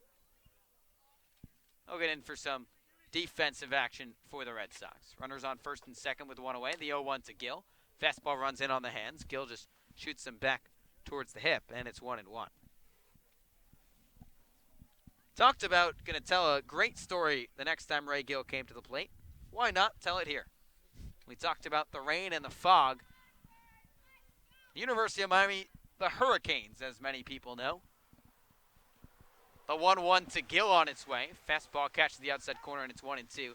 Their mascot is Sebastian the Ibis, and many people don't know what an ibis is. It's a bird that kind of looks like a swan almost. A little duck action going on, if you will. And what an ibis is known for, at least down in the Coral Gables parts, it's the last bird to leave during a hurricane and the first bird to return. So it's supposed to show some strength and some courage. 1-2 pitch. Fastball that Gill hits on the screws and right back onto the hill, and we'll do it again. It's a 9-5 Yarmouth Dennis lead, but the Firebirds trailed by as many as 8 tonight. And I've cut it to a 4-run deficit. Again, Eddie McCabe, the tying run, waiting in the on-deck circle if Ray Gill could reach.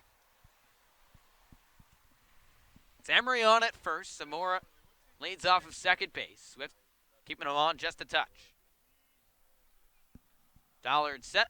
Here's the 1-2. Breaking ball that Gill hits the left side. Could be 2. Waddell comes in. Underhand flip to Swift. On to first base. Pulled Samuelson off the bag. So a swift turn, pardon the pun, up the middle by YD from Waddell to Drew Swift. But the throw from Swift off the line at first base. That's the second time now since that it started raining and the fog too that there has been a mishandle of a baseball turning a double play there. Obviously last time Young dropped the ball over at second base. This time the throw pulls the first baseman Samuelson off the bag. And for the second time tonight, a fielder's choice goes down as a single. So Ray Gill gets credit for a single on that play. I'm sure Dollard's not going to be too pleased. First pitcher breaking ball that misses low for ball 1. Cape Cod Baseball League scoring, folks. A potential routine double play that ends the inning turns into an infield single for Ray Gill. Watch that average get up. A couple points extra. I don't think Ray's going to complain at all. And now they have switched it to a fielder's choice. It happened. 1-0 to McCabe. Breaking ball that Eddie just gets off the end of the bat and hits it to the backstop. And it's 1-2.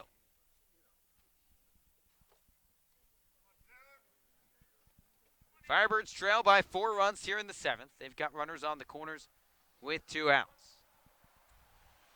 Beg your pardon, check that. It's a 1-1 count to the 8-hole man, Eddie McCabe, who's 1 for 3 tonight. Dollard comes set. Here's the 1-1 pitch. Curveball that fools McCabe. He was waiting back for it, but couldn't speed the bat head through the zone, and it's 1-2. Firebirds scratched across another run in this inning on the solo shot by Tanner Murray, his first of the summer. Orleans has played some live and die with the long ball so far. 6 home runs in their first 9 games. That would move them into 2nd place in the Cape Cod Baseball League, only behind the Katuitt Kettleers. 1-2 pitch. Fastball that McCabe was late on, but shoots it down the right side and out of play, and we'll do it again. Well, it's funny you mention about the home run total and all that, because the Firebirds are really more of a middle-of-the-pack team in runs scored, because a lot of their home runs have been solo home runs. Can only think of 2 off the top of my head that have been 2-run shots. Yeah. There hasn't been a 3-run or a grand slam. So Not yet for Orleans through the first 9 games. We'll be on the keep an eye on there for that one. Runners on the corners with 2 down. Here's the 1-2. Curveball waved out in missed strike 3. Dollar left it up in the zone, but McCabe couldn't connect. But not before Orleans tacks on another run on the first career Cape Cod Baseball League home run for Tanner Murray, as Orleans scores 1 run on 1 hit. And they leave 2 runners left on base. We're through 7 complete innings here at Eldridge Park. It's a 9-5 Red Sox lead. You listen to Firebirds Baseball on the Birds Broadcast Network.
Top of the 8th we go here at Eldridge Park. It's a 9-5 Red Sox lead.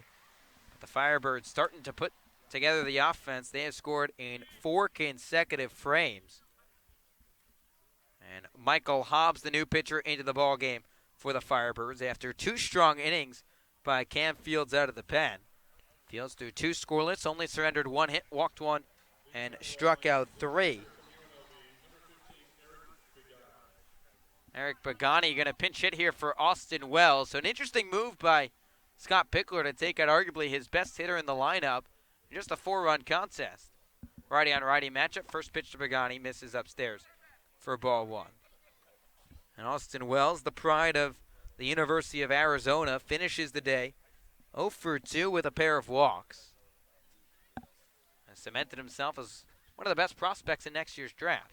1-0 fastball high chop to the left side. Another chance for Tanner Murray. Comes in charging, throwing the run, and makes it look routine. Tanner Murray, pretty swift over at third base.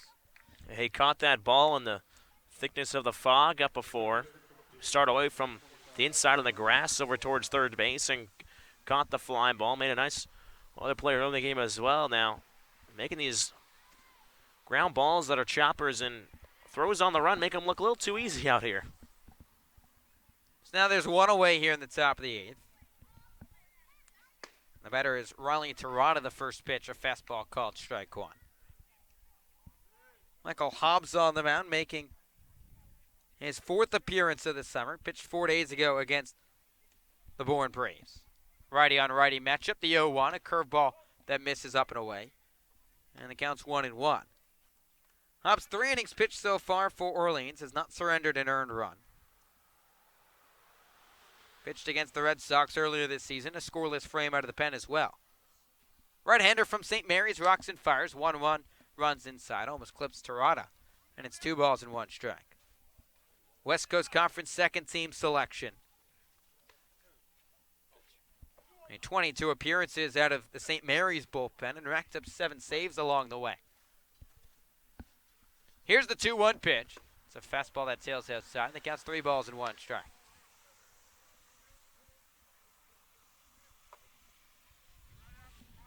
Terada out at Dayton and has struggled so far in the early parts of the summer. He's just 3 for his first 20.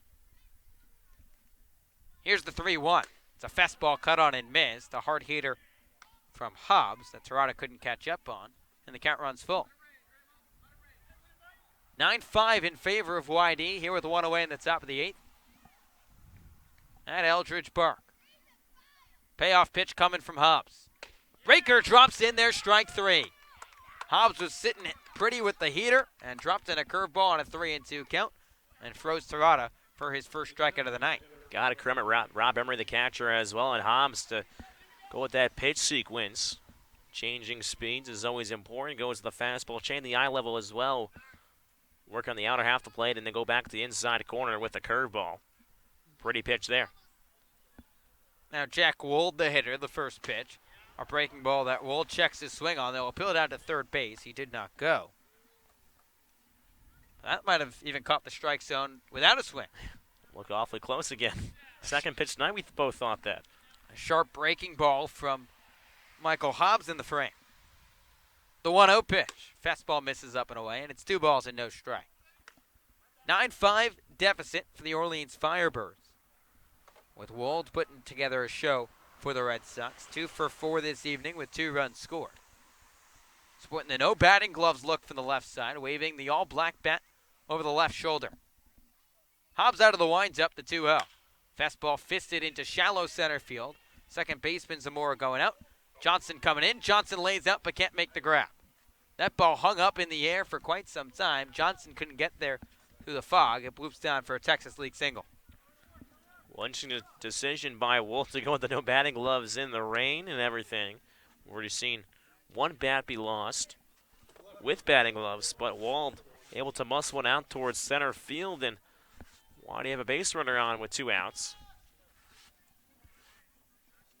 And a base runner can quickly turn into runs. We saw that in the first inning for the Red Sox, especially with Noah Campbell at the dish. Talk about a performance so far. 3 for 4 day, 3 RBIs. All came on that 3-run shot in the first inning. First pitch to Campbell. Breaking ball catches the inside corner. 0-1. And 3 stolen bases as well. Noah Campbell, menace on the base paths and at the plate. Yeah, and if there's a weakness in Cole Wilcox's game at the current moment, it's probably holding on base runners, and Whitey kind of exposed that tonight. Obviously, his command not as sharp as we've seen from Wilcox so far through the early parts of his collegiate career. 0-1 pitch. Breaker that misses low and inside, just above the shoe tops of Campbell, and it's 1-1.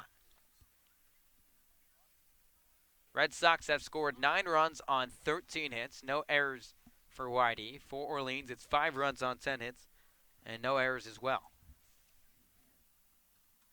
Wold extending his lead over at first base with 2 away. Here's the 1-1.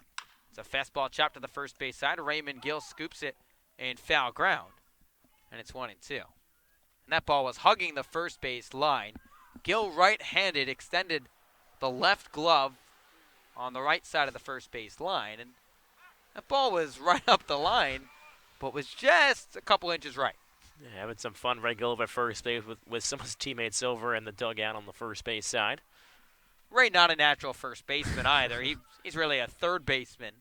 Plays every day there for the Miami Hurricanes, but shifted over to first base with the Firebirds a little shorthanded this summer over at first.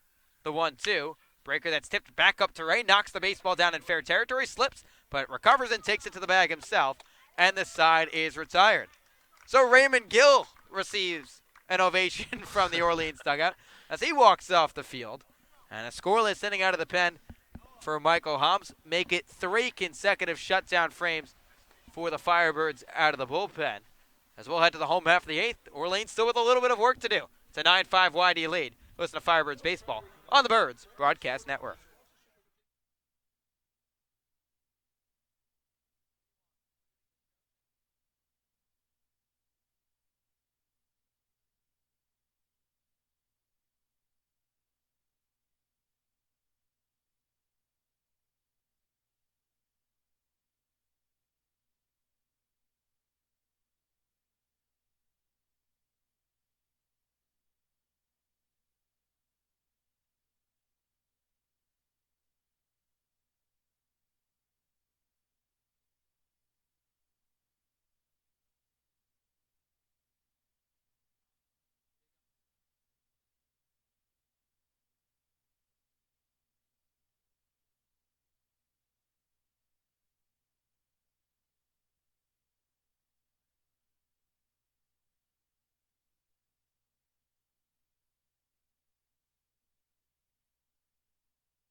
Welcome back to Eldridge Park. The YD Red Sox with a 9-5 lead over the Orleans Firebirds as we head to the home half of the 8th inning. And Trevor Johnson going to get his first licks of the ball game tonight. Righty on righty matchup. Here's the first pitch to the center fielder from Dartmouth. It's a fastball that misses upstairs for ball 1. A substitution on the YD side. Sam Hall out of Clemson comes into the game to play left field for Noah Campbell. So some more speed and maybe a little more of the glove out in left for Scott Pickler. 1-0, fastball hit back by Johnson to the screen, and it's 1-1. Trevor came into the ball game after Zach Daniels left due to an apparent injury, and he had a good day himself, Daniels. First multi-hit performance as an Orleans Firebird. Definitely by far his best hitting performance so far with the Firebirds this season. Here's the 1-1 pitch. It's a fastball that Johnson's laid on, just fists it back to the screen. And it's 1-2.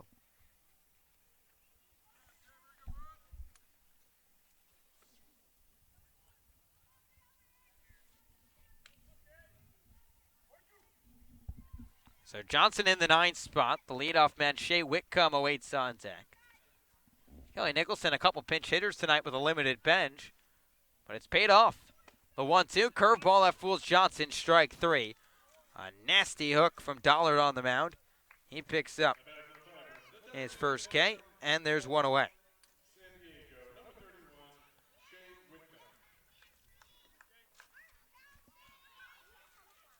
It's now Shea Whitcomb, the batter for the Firebirds, and Whitcomb, his first hit tonight in the CCBL. Digs in from the right side with an open stance, waving the black and 10 bat over the right shoulder. Here's the first pitch. It's a breaker that catches the outside corner for strike 1. And Dowd has relied on that breaking ball a ton tonight. He's really set strong with the curveball, and he's used it on the outside part of the plate.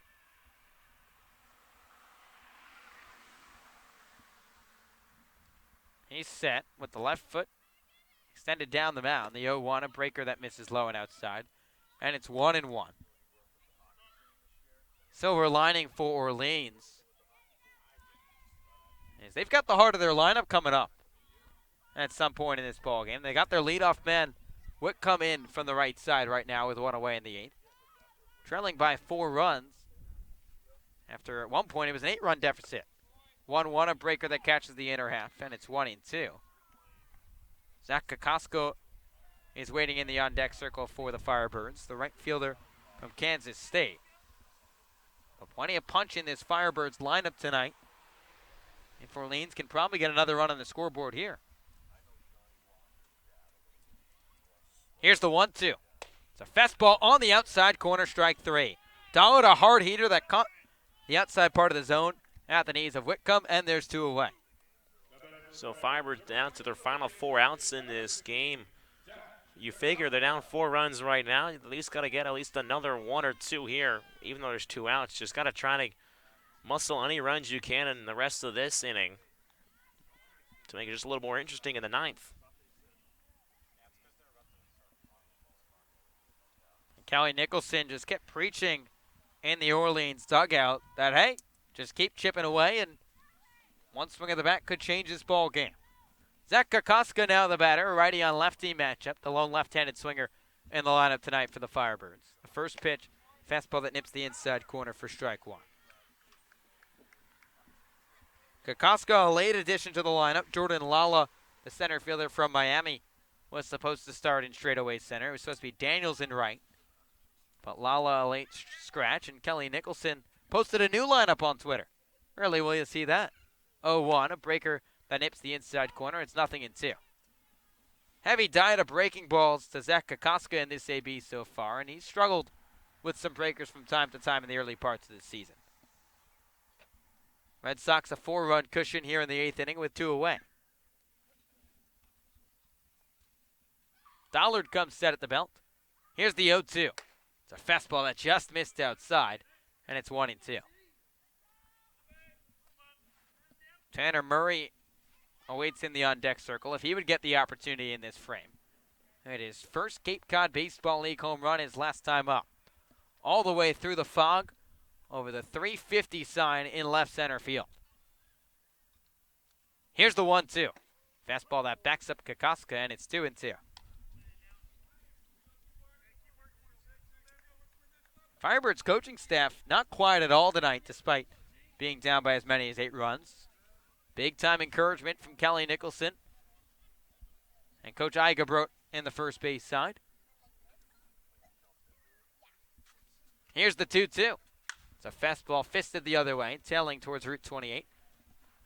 Did not hear a loud crash, so the ball did not hit the car, Thomas, and we'll do it again. Not a lot of cars traveling down Route 28 at this hour, especially in the fog. I'm sure everybody grab some clam chowder and just head inside and watch a good movie or something. Don't get out in this rain. We were kind of joking around that the light on Main Street in Tonsett, practically impossible to ever catch green. Oh, it is impossible. That intersection beyond the left field fence here at Eldridge Park, right across from the police station in Orleans, Massachusetts. 0-2, breaker that snubbed up the first base side. The first baseman, Suttleson, comes on, tosses to the pitcher covering, and this side is retired. So 1-2-3 inning for Dollard here in the 8th. We'll head to the top of the 9th. The Red Sox lead the Firebirds 9-5. Listen to Firebirds Baseball on the Birds Broadcast Network.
Top of the ninth we go here at Eldridge Park. It's a 9-5 Red Sox lead over the Firebirds. Michael Hobbs back up for his second inning of work. He threw a scoreless frame in the eighth. Righty on righty matchup. Here's the first pitch home. It's a fastball fouled back to the screen. 0-1.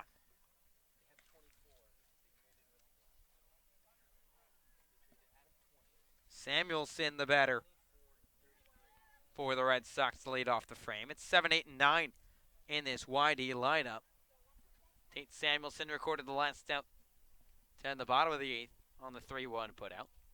Here's the 0-1 pitch. It's a breaking ball that fools Samuelson. Looked like he had a tennis racket trying to hit a wiffle ball and still couldn't connect, and it's 0-2. Samuelson 2 for 4 tonight, but has struck out twice as well. Just trying to add on a couple of insurance runs for YD, only in a 4-run game. The 0-2 pitch, a curveball fisted out into shallow right field. Kokoska coming on. He makes the grab, and there's one away.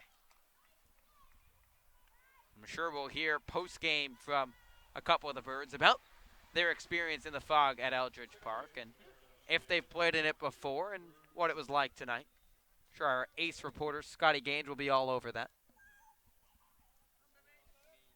Now Drew Swift, second baseman from Arizona State, digs in from the right side. Righty on righty matchup. Here's the first pitch. It's a fastball, paints the inside corner for strike one. Forks up, as they like to say in Tempe, Arizona, when the Sun Devils are playing. Swift entered this game as a defensive replacement, now getting his first AB of the night. He's 1 for 6 to start his summer. Here's the 0-1. It's a fastball that catches the outside corner, and it's quickly 0-2.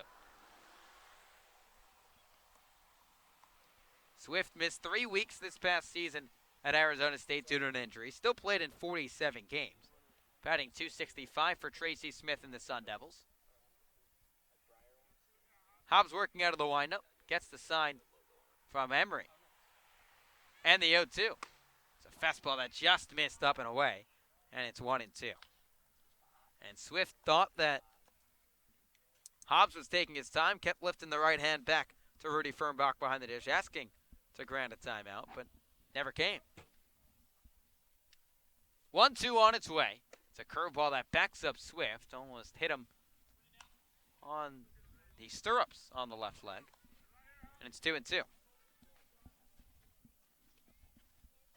For Orleans in the bottom of the ninth, what they hope will be just a 4-run deficit. 2-2 pitch, a fastball line down the right side and out of play. And we'll do it again. It'll be the heart of their lineup. Tanner Murray, Max Troiani, and Josh Zamora. And Murray and Troiani both have multi-hit performances. A combined 4 for 8. Murray a solo home run his last time up. Troiani an RBI double to show for tonight. 2-2 pitch. Fastball corked back up the middle. The shortstop shuffles to his left. McCabe fires onto first base. Gill with the stretch, and there's 2 away. Tough play up the middle by McCabe. Able to corral a ball. Obviously, that got straight, clean grass pretty much, so while I've been a little moist on the ball, it throws a little high. But Gill using all of his frame up there to nab that one.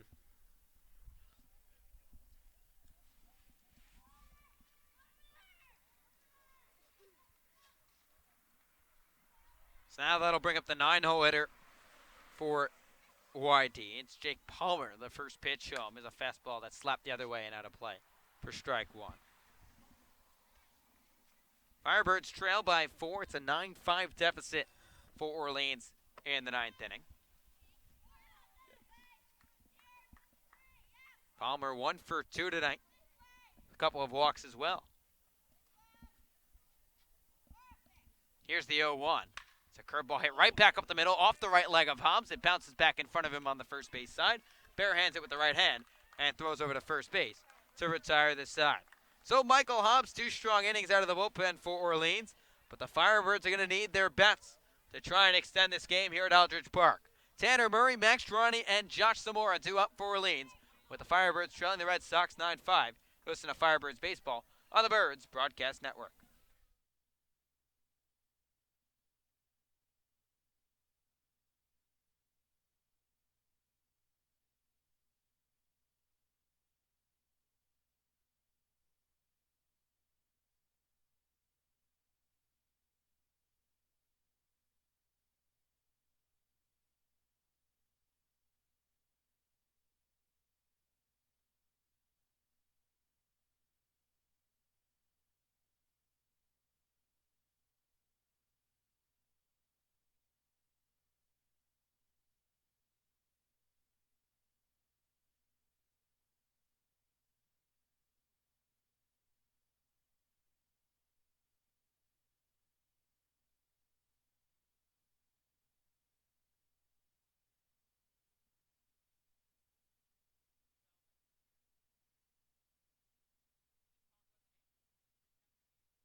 Bottom of the ninth we go here at Eldridge Park. One last chance for the Orleans Firebirds, who trailed by as many as 8 in this contest. They've made it a 4-run deficit. It's a 9-5 ball game in Orleans. First pitch to Tanner Murray, a fastball that runs inside for ball 1.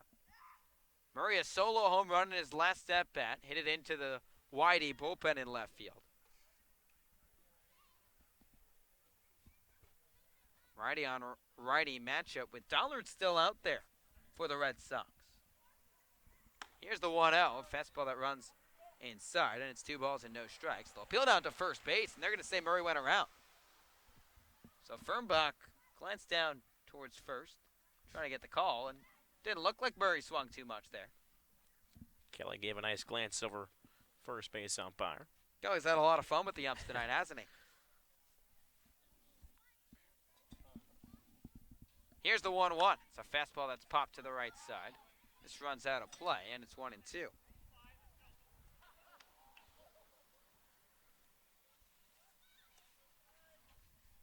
So Dollard came in for Ryan Moore back in that 8th inning, so would not get the save in this situation. Did not enter the ball game in a 3-run lead or go more than 3 innings. So 1-2 count to the 3-hole hitter Tanner Murray. Here's the pitch. Fastball hit right back the middle, off the leg of Dollard. The second baseman Swift comes on, barehanded, and gets Murray at first base. An incredible play by Drew Swift, the comebacker off the backside of Dollard. Swift came charging in with the wet grass, barehanded, and made the sidearm throw in time. Well, just like how last inning hit off Michael Hobbs, the pitcher, this time hits off Dollard and takes a base hit away from Tanner Murray. And now they're going to come out and check on Taylor Dollard. And Kelly Nicholson still encouraging his squad, saying, hey, let's get some runners. Let's get some guys on. And Murray hit that ball hard, just in an unfortunate spot. Tanner's put together a good day at the yard. Hit his first career CCBL home run. He's 2 for 5 tonight with 2 runs scored. So Max Troiani will dig in for the 5th time tonight, with the Firebirds trailing the Red Sox 9-5. Troiani, his 5th multi-hit performance in the first 9 games, and it happens practically every other game at Eldridge Park. There are car lights that are left on in right field, and Steve Guerin, the great PA announcer at Eldridge Park, has to tell them, hey, please turn off your lights. We even see on the first base side, but it's obviously not in the batter's eye. People in their cars probably watching the game at Eldridge. Hey, why not? It's a free seat. Now every seat in the ballpark is free. You get to stay out of the rain, nice and warm in your car. Now you go to Fenway Park, Wrigley Field, even Duty Noble Field for the Mississippi State squad. Those are tough tickets to come by sometimes, but at Eldridge Park, any Cape Cod Baseball League stadium, just walk in. First pitch to Troiani, fastball that backs him up for ball 1. Speaking of Mississippi State, why not? Jake Mangum, Mississippi State record, 108 hits in a single season, draft pick by the New York Mets. Only reason I said that is that just popped up on my computer. 1-0, fouled back by Troiani. It's 1-1. I'm sure I'd love to see him in a Mets uniform someday. That guy is quite the hitter, man. He can flat out rake. Watching him play in the SEC there this year was a lot of fun. Career leader in hits in the entire Southeastern Conference. Has led that Mississippi State squad to the promised land in Omaha, Nebraska. 1-1 to Troiani, popped to the right side. First baseman giving chase. Here is Samuelson near the Orleans dugout, makes the grab, and the Firebirds down to their final out.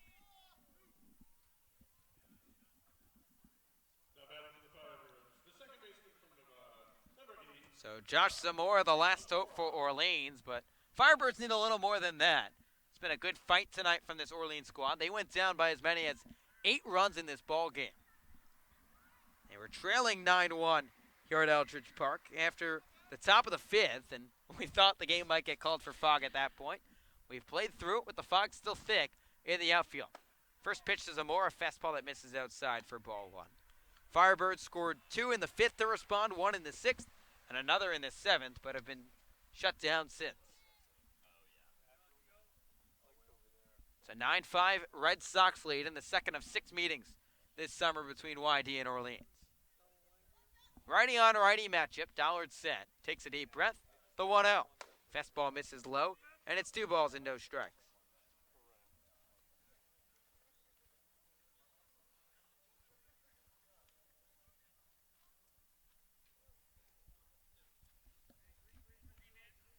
So Zamora taking his time from the right side. Open stance, lifting the left leg in front. The 2-0.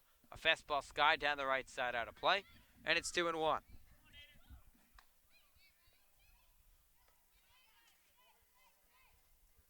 So Orleans looking to stay above the 500 mark. They entered tonight 4-3-1. The Red Sox have only played 6 games so far, and trying to cap off their 7th and get Scott Pickler his 500th win. 2-1. Fastball cut on and missed, and it's 2-2. So Pick, who currently leads all active Cape Cod Baseball League managers in wins, is at 499 to start the season. And it would be fitting against the Orleans Firebirds of all people to pick up win number 500. It's a 9-5 Red Sox lead here with 2 down in the 9th. Firebirds down to their final strike. Here's the 2-2. Fastball cut on and missed, strike 3. Win number 500 for Scott Pickler as Dollard strikes out Zamora to end the ball game in a contest that featured fog, rain, and some baseball here at Eldridge Park. The Red Sox come out on top of Orleans, 9-5. Well, it was another wacky game on Cape Cod in June. The only game on the Cape that was able to go all 9 innings. Obviously, the fog played a part. The rain as well came out of nowhere all of a sudden. Just started downpouring on us here at Eldridge. Put the tarps on for about 15, 20 minutes or so. And then the fog continued to roll in throughout the rest of this game. But the Firebirds, they fell behind 9-1 in this game, but showed some resilience down the stretch. And I'll make it a little interesting toward the end of that game, but falling 9-5 towards the end. The Firebirds fall 9-5. The Red Sox score 9 runs on 13 hits. No errors committed by YD. 5 runs on 10 hits for Orleans, and no errors for the Orleans Firebirds. And Scotty Gange, what's coming up on the postgame show tonight? Well, we might not be hearing from Scotty just yet. We'll hear from him shortly. We're trying out a new postgame show here on the Birds Broadcast Network. We will hear from Tanner Murr tonight and Max Troiani. But Thomas, it was quite the game here in Orleans. The Firebirds went down 9-1 after the first 4.5, but you got to give the Birds a lot of credit. They really showed their heart.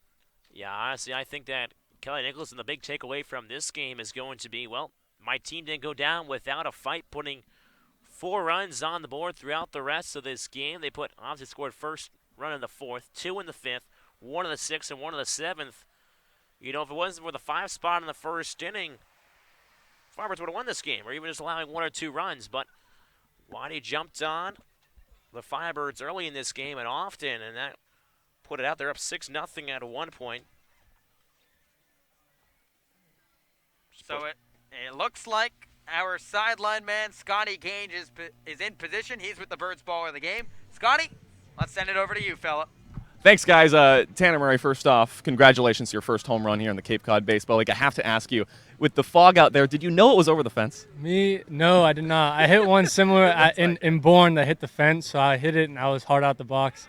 I got a little confused around second to see if it went over or not, but I just kept going. So I asked that because it was funny. You were full on sprint. You kind of stopped, looked around for a second, and then went. It must have felt great when you realized it was a home run. Yeah, it felt great. Hit it, didn't sting my hands, which is good. That means I know something's going right. So, yeah. It seems like over time you're getting more and more used to these wood bats. I know it was a cold night tonight, but that one must have felt awesome. You know, finally getting acclimated to the way that these wood bats are working for you. Yeah, it definitely takes a minute or two, a couple of bats, and especially with these guys throwing real well out here. But when you get one, it does feel nice. It must say a lot about the team tonight. You guys were down 6-0 early, 6-1. There was a 10-minute rain delay. You guys were down 9-1 at some point, and you come back and score 4 unanswered runs to end the game. What does that say about this team? Team, we just keep playing, man. We're playing hard no matter what happens out here, having fun. We're in the Cape Cod, like can't get much better than this. So we're playing hard every out, every AB. So I know you play ball in California. You ever played in conditions like this? no, I'm not used to the rain in June. It's different, but it's fun out here. What was the biggest difference for you tonight? Did you have to approach everything a little bit different? I mean, a little bit, but really just trying to stick with much, not think too much. Thinking too much kind of gets me off my rhythm. So just go up there, have fun. Tanner, thanks so much for the time. Congratulations on your first home run. Appreciate it. The Birds baller of the game right here. Guys, we're going to send it back to you, and we've got our new kicks here. So the Birds Eye View post-game show, that's coming up soon. But for now, Tanner Murray, appreciate your time, man. Congratulations. Guys, we'll send it back to you. And thank you, Scotty. That is Scotty Gange on going to be our near Birds post-game, or Birds Eye View, excuse me, the post-game over there. And Scotty Gange, nice little setup over there. This is what he's got going on, working over there. As again, the Firebirds fall by a final score of 9-5. 9 runs, 13 hits, no errors for YD. 5 runs, 10 hits, no errors for the Firebirds. The bats came alive towards the end of this game, as Cole Wilcox was the man on the mound to start things off for Orleans. Denholm went 3 strong innings for the YD Red Sox. Got into the Orleans bats a little bit early on here, as I'm now joined alongside by Max Troiani. As Max, you collect your 5th multi-hit game this season. What has been your approach here on the Cape Cod in the early goings? Yeah, first, thanks for having me, man. To be honest, the approach is just get the fat part of the bat on the ball, and you can't try to do too much, especially in this league. So for me, once again, it's just get the barrel on the ball, hit the ball hard, and good things will happen. Now you play baseball in New England out at Bentley College outside Boston. Now the fog obviously rolling in late in this game. Have you ever played in conditions such as this, fog on Cape Cod in a way? No, this is definitely new territory for a lot of us. I was asking the guys in the infield, actually, have you ever played in anything like this? And none of them could muster up, any experience that they've had. So, playing in this condition, it builds character, honestly.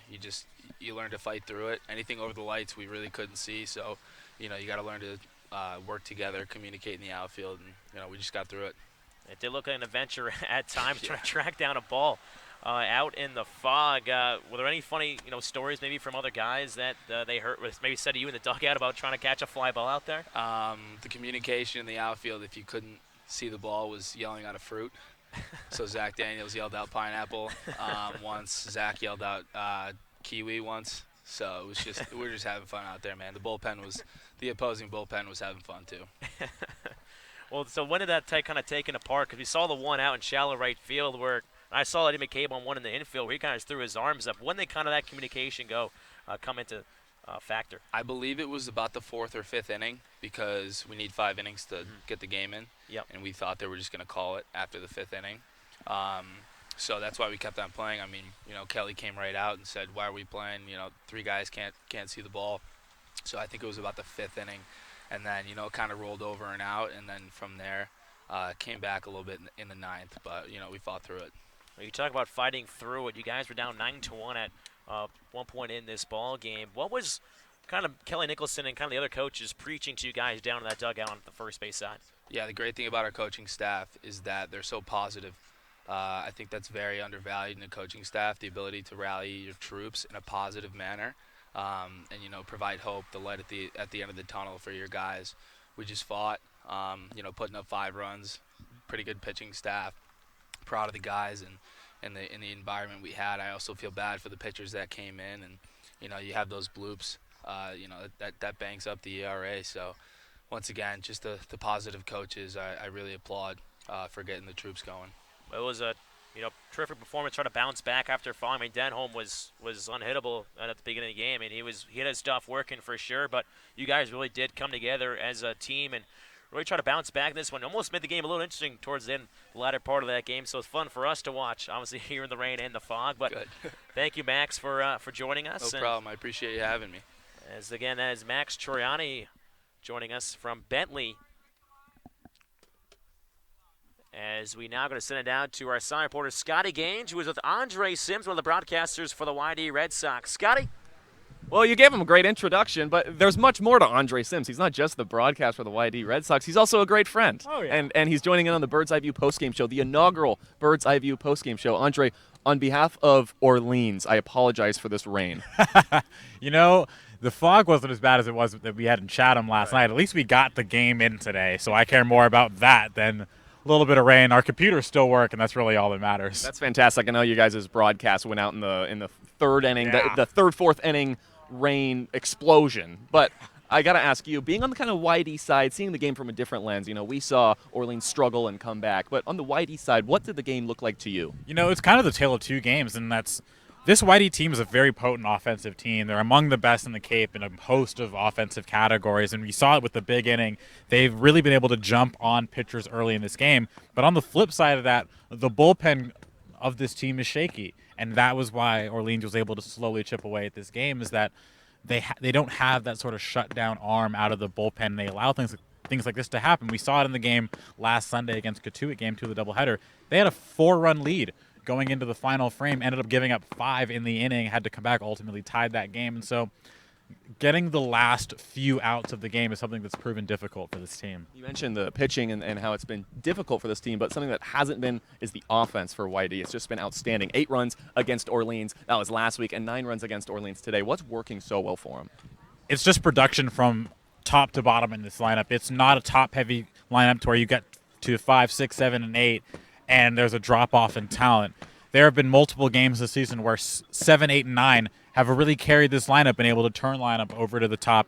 Multi-hit games, multi-RBI games, and so there really is no rest for the weary for opposing pitchers, because you get through guys like Austin Wells and Noah Campbell, and you got guys like Wyatt Young, who's hitting close to 300, waiting for you in the 7 or the 8 hole. So a lot of depth on this team. On Orleans' side, obviously Cole Wilcox, not the best day to be him. He was off, missing his location, and it was just early. The first 20 pitches, it seems like it took an hour for him, and he struggled. But it seemed like after that, the relieving crew, they came in, they did a good job for Orleans and slowed down the YD batters. What did they do so well tonight? You know, I think the biggest thing was keeping the hitters off balance. You know, this is a team, especially when they're working ahead in the counts, which they were doing a lot against Wilcox, they're able to sit back, wait for their pitch, see it, and hit it. And the pitches weren't coming in the latter parts of this game. The bats were really kind of held at bay simply because they didn't have the timing. They weren't working in 3-1 counts, 2-0 counts that they could really take advantage of easy pitches to hit. They were really being forced to guess, and they were guessing wrong a lot. Andre, you have 25 straight games. You just said they've had so many fog outs, so many rain outs. It's good you guys got this one through, but you're going to get some vocal cord exercises in or something? You're going to need to. A lot of hot soup, and I don't even drink tea, but I'll probably start drinking tea. Like, I don't know what it is, but 25 straight. We got 2 doubleheaders next week, one on Sunday, one on Tuesday, so it'll be a lot of baseball. That's a lot of baseball. Sounds like a lot of fun. You're a lot of fun, Andre. Thanks for the time, man. Oh, we're having a good time down here. Guys, we're going to send it back to you. We're going to get our next guy in here for the Bird's Eye View post-game show. Andre Sims, pleasure hanging out with you, buddy. Of course. All right, cool. Thank you, Scotty. Watch out for the 2 Sun Devils over there. I can recommend to Andre maybe a cup of clam chowder or something to get inside. A cup of clam chowder to keep that voice going. Again, that was Andre Sims, good friend of Scotty Gaines, our silent reporter at Arizona State, but also the silent reporter for the broadcaster for the YD Red Sox. Yeah, YD, they mentioned during that discussion, YD hasn't played a game since Sunday. They were fogged out in the middle of the game yesterday in Chatham, which is always a spectacle. That's what makes the game so great. You know, one of the only places in the country where a baseball game can get fogged out. You don't see that every day on the Cape. As we'll take a look around. Again, the scoreboard around the Cape.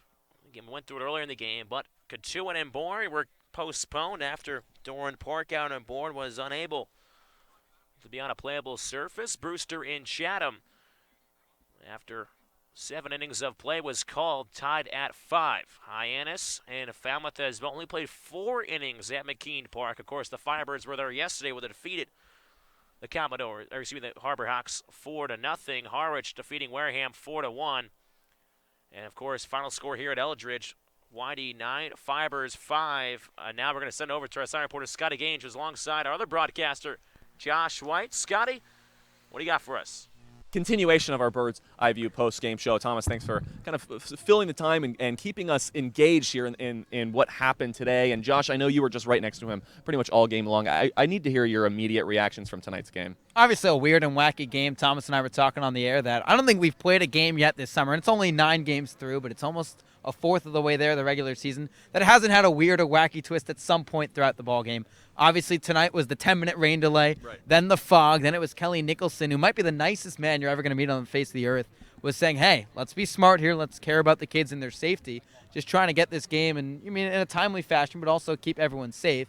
And then we even heard from Max Troiani on the postgame show saying, hey, we thought in the outfield, we're going to call it after 5 innings. We were just having some fun out there, and that was going to be the end of it. We ended up playing all 9, the only team on the Cape to play all 9 innings tonight. It was just a weird and wacky game. And hats off to Scott Pickler and the YD Red Sox. Obviously, his 500th career win, so obviously a big-time accomplishment for him in his 22nd season. But just a weird and wacky game, Scotty. And I'm sure the players have that feeling, but some great heart shown by this Orleans squad. Looking at the box score, you wouldn't think this would be a fun game. Of course, us in the Orleans Firebirds red polos, it's down there, isn't it? It looks good. Okay, it's the new one. You would think that we wouldn't be having much fun today, but I think we had fun. I think the players had fun. It was kind of a wacky game in the fact that there was rain. The thing stopped about 10 seconds after the rain began. It was foggy tonight, but you mentioned safety. I think that was a great thing that Coach Kelly Nicholson and Pickler, they were following. The game was about to end after 4 or 5 innings because it was really hard to see the ball. We saw a ball bloop into shallow right field that just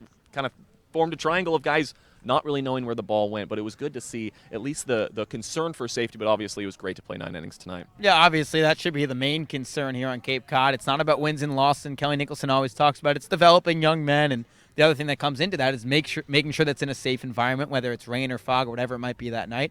Tonight it was fog almost as thick as Veterans Field last night. That's obviously famously known around Cape Cod, but they were able to get the game in, didn't go the way the Birds wanted. You talked about, that word that it wasn't as bad as I think a lot of people would have walked away with. When you look at the box score, okay, they lost by 4 runs, but this team, you learned a lot about them tonight. You learned that they're not going to give out, that they're there for each other.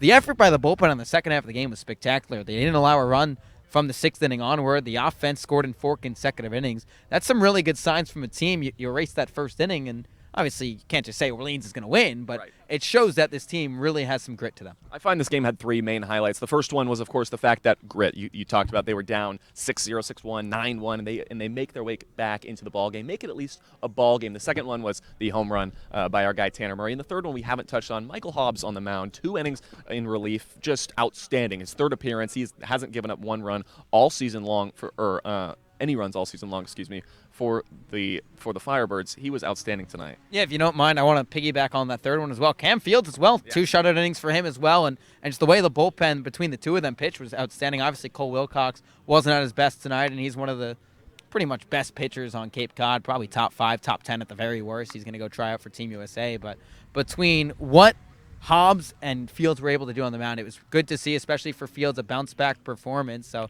you touched on Murray, his first home run of the summer, hit it over the left field fence, not necessarily known as being a power hitter, but hit it through the fog, through the rain. That must have felt pretty good for him. And then, just the resilience and the grit of this team. It tells you a lot. We're only 9 games in, but this Orleans squad seems to have clicked early, and Tom Holliday of Chatham always talks about it. This isn't a team yet. It's still early on. We got to figure out who wants to be here, who doesn't, who's going to get close, but through some rainouts, some wacky games, you can see this team start to click. Only 9 games into this season. We're about to swap you out with Alec Hendon, who's standing right here. We're just going to keep things rolling here because we are, of course, only 9 games through the season, in the 44-game season, and Alex is going to come in to help us break down what's coming next. That was a nice little transition we did there. We should make that was good, Alec. Nice job. I like that, Scotty. I tried to be as natural as possible. Guys are trying to fool around a little bit, but it was a little slide in. Little slide. Josh took my stuff just very nicely of him. I appreciate it. Did you hand off something? It was a good handoff. He was a little Phillip Rivers and LaDainian Tomlinson. I know you like that reference back in the day. Yeah, no longer the LA Chargers. Back in the day, but let's talk about what's next for the Firebirds. Of course, they go down tonight. They don't get the 2-game winning streak that they were looking for, but they're home 3 of the next 4 games. Absolutely. Well, they'll finally get a chance to play Falmouth tomorrow, weather permitting. After our first game, when we went all the way down there, it was rained out. We'll see if we get to play tomorrow. Weather doesn't look great, but I think there were certain points this game we didn't think we'd get in. We were very happy, I think, at this point that we get in. So Falmouth next, and then Brewster, who's right now in first place in the East Division. They got a tie tonight against Chatham. So a lot coming up on tap, but obviously I think we're all excited to see Falmouth tomorrow. We haven't seen them yet. And I think they're hoping that they don't have to do what we did and drive an hour and not get to play a baseball game tomorrow night. Yeah, you mentioned we don't really know much about the Falmouth Commodores. Nobody really does. They have so much rain over in Falmouth and so many delays and postponements that they haven't played that many games. And Brewster, we know all about them. They've been dominating all season long, and they beat the Firebirds last week at home this past Saturday. But let's touch on Falmouth before we move on to Brewster. It's a team that, again, we don't know much about, but Orleans is going to take them on here tomorrow. Yeah, absolutely. I think the Firebirds are going to have to try to get this one out of their system. YD, for some reason, they've had their number, but I think I just talked to Matt Troop after the game, and he talked about how great a job the bullpen did after it was a tough start for Wilcox, and then Tim Miller had some really, really tough luck. And that was really the height of the fog settled in, and then we were all, I think, a little bit confused, but the bullpen did a good job settling in. The offense was able to score late, so I do think they'll have some momentum tomorrow heading into Falmouth. Yeah, it's funny you mentioned the momentum because in my time walking around the field today, of course they're down runs, but they all looked okay. They looked like things were just all right. You know, they're playing baseball. They're having fun out here. We talked about how fun it was playing in the rain and the fog earlier in our bird's eye view post-game show, but the guys are feeling okay, and I think that's a good sign for tomorrow. Absolutely, they're competing, they're playing hard, and I think most of all they're having fun. Like being down 9-1 is not fun, but when you're able to battle back and make it a tough game, it also made YD empty the bullpen. They really had to earn this victory despite what it looked like they were going to do early when they took that 5-0 lead early. So not much going right tonight for the Firebirds, but I think, Scotty, this is my favorite thing about baseball. I think if you ask them what's the favorite thing about baseball, there's a game tomorrow. We'll get a chance to turn a page tomorrow. There's always a game tomorrow in life, Alec, Absolutely. And there's a game tomorrow for the Firebirds. That's going to wrap up our Bird's Eye View post-game show for Alec Hendon and everybody that joined us in here. We appreciate them. I'm Scotty Gange saying goodbye, and yes, there will be a game tomorrow. We'll see you tomorrow, guys.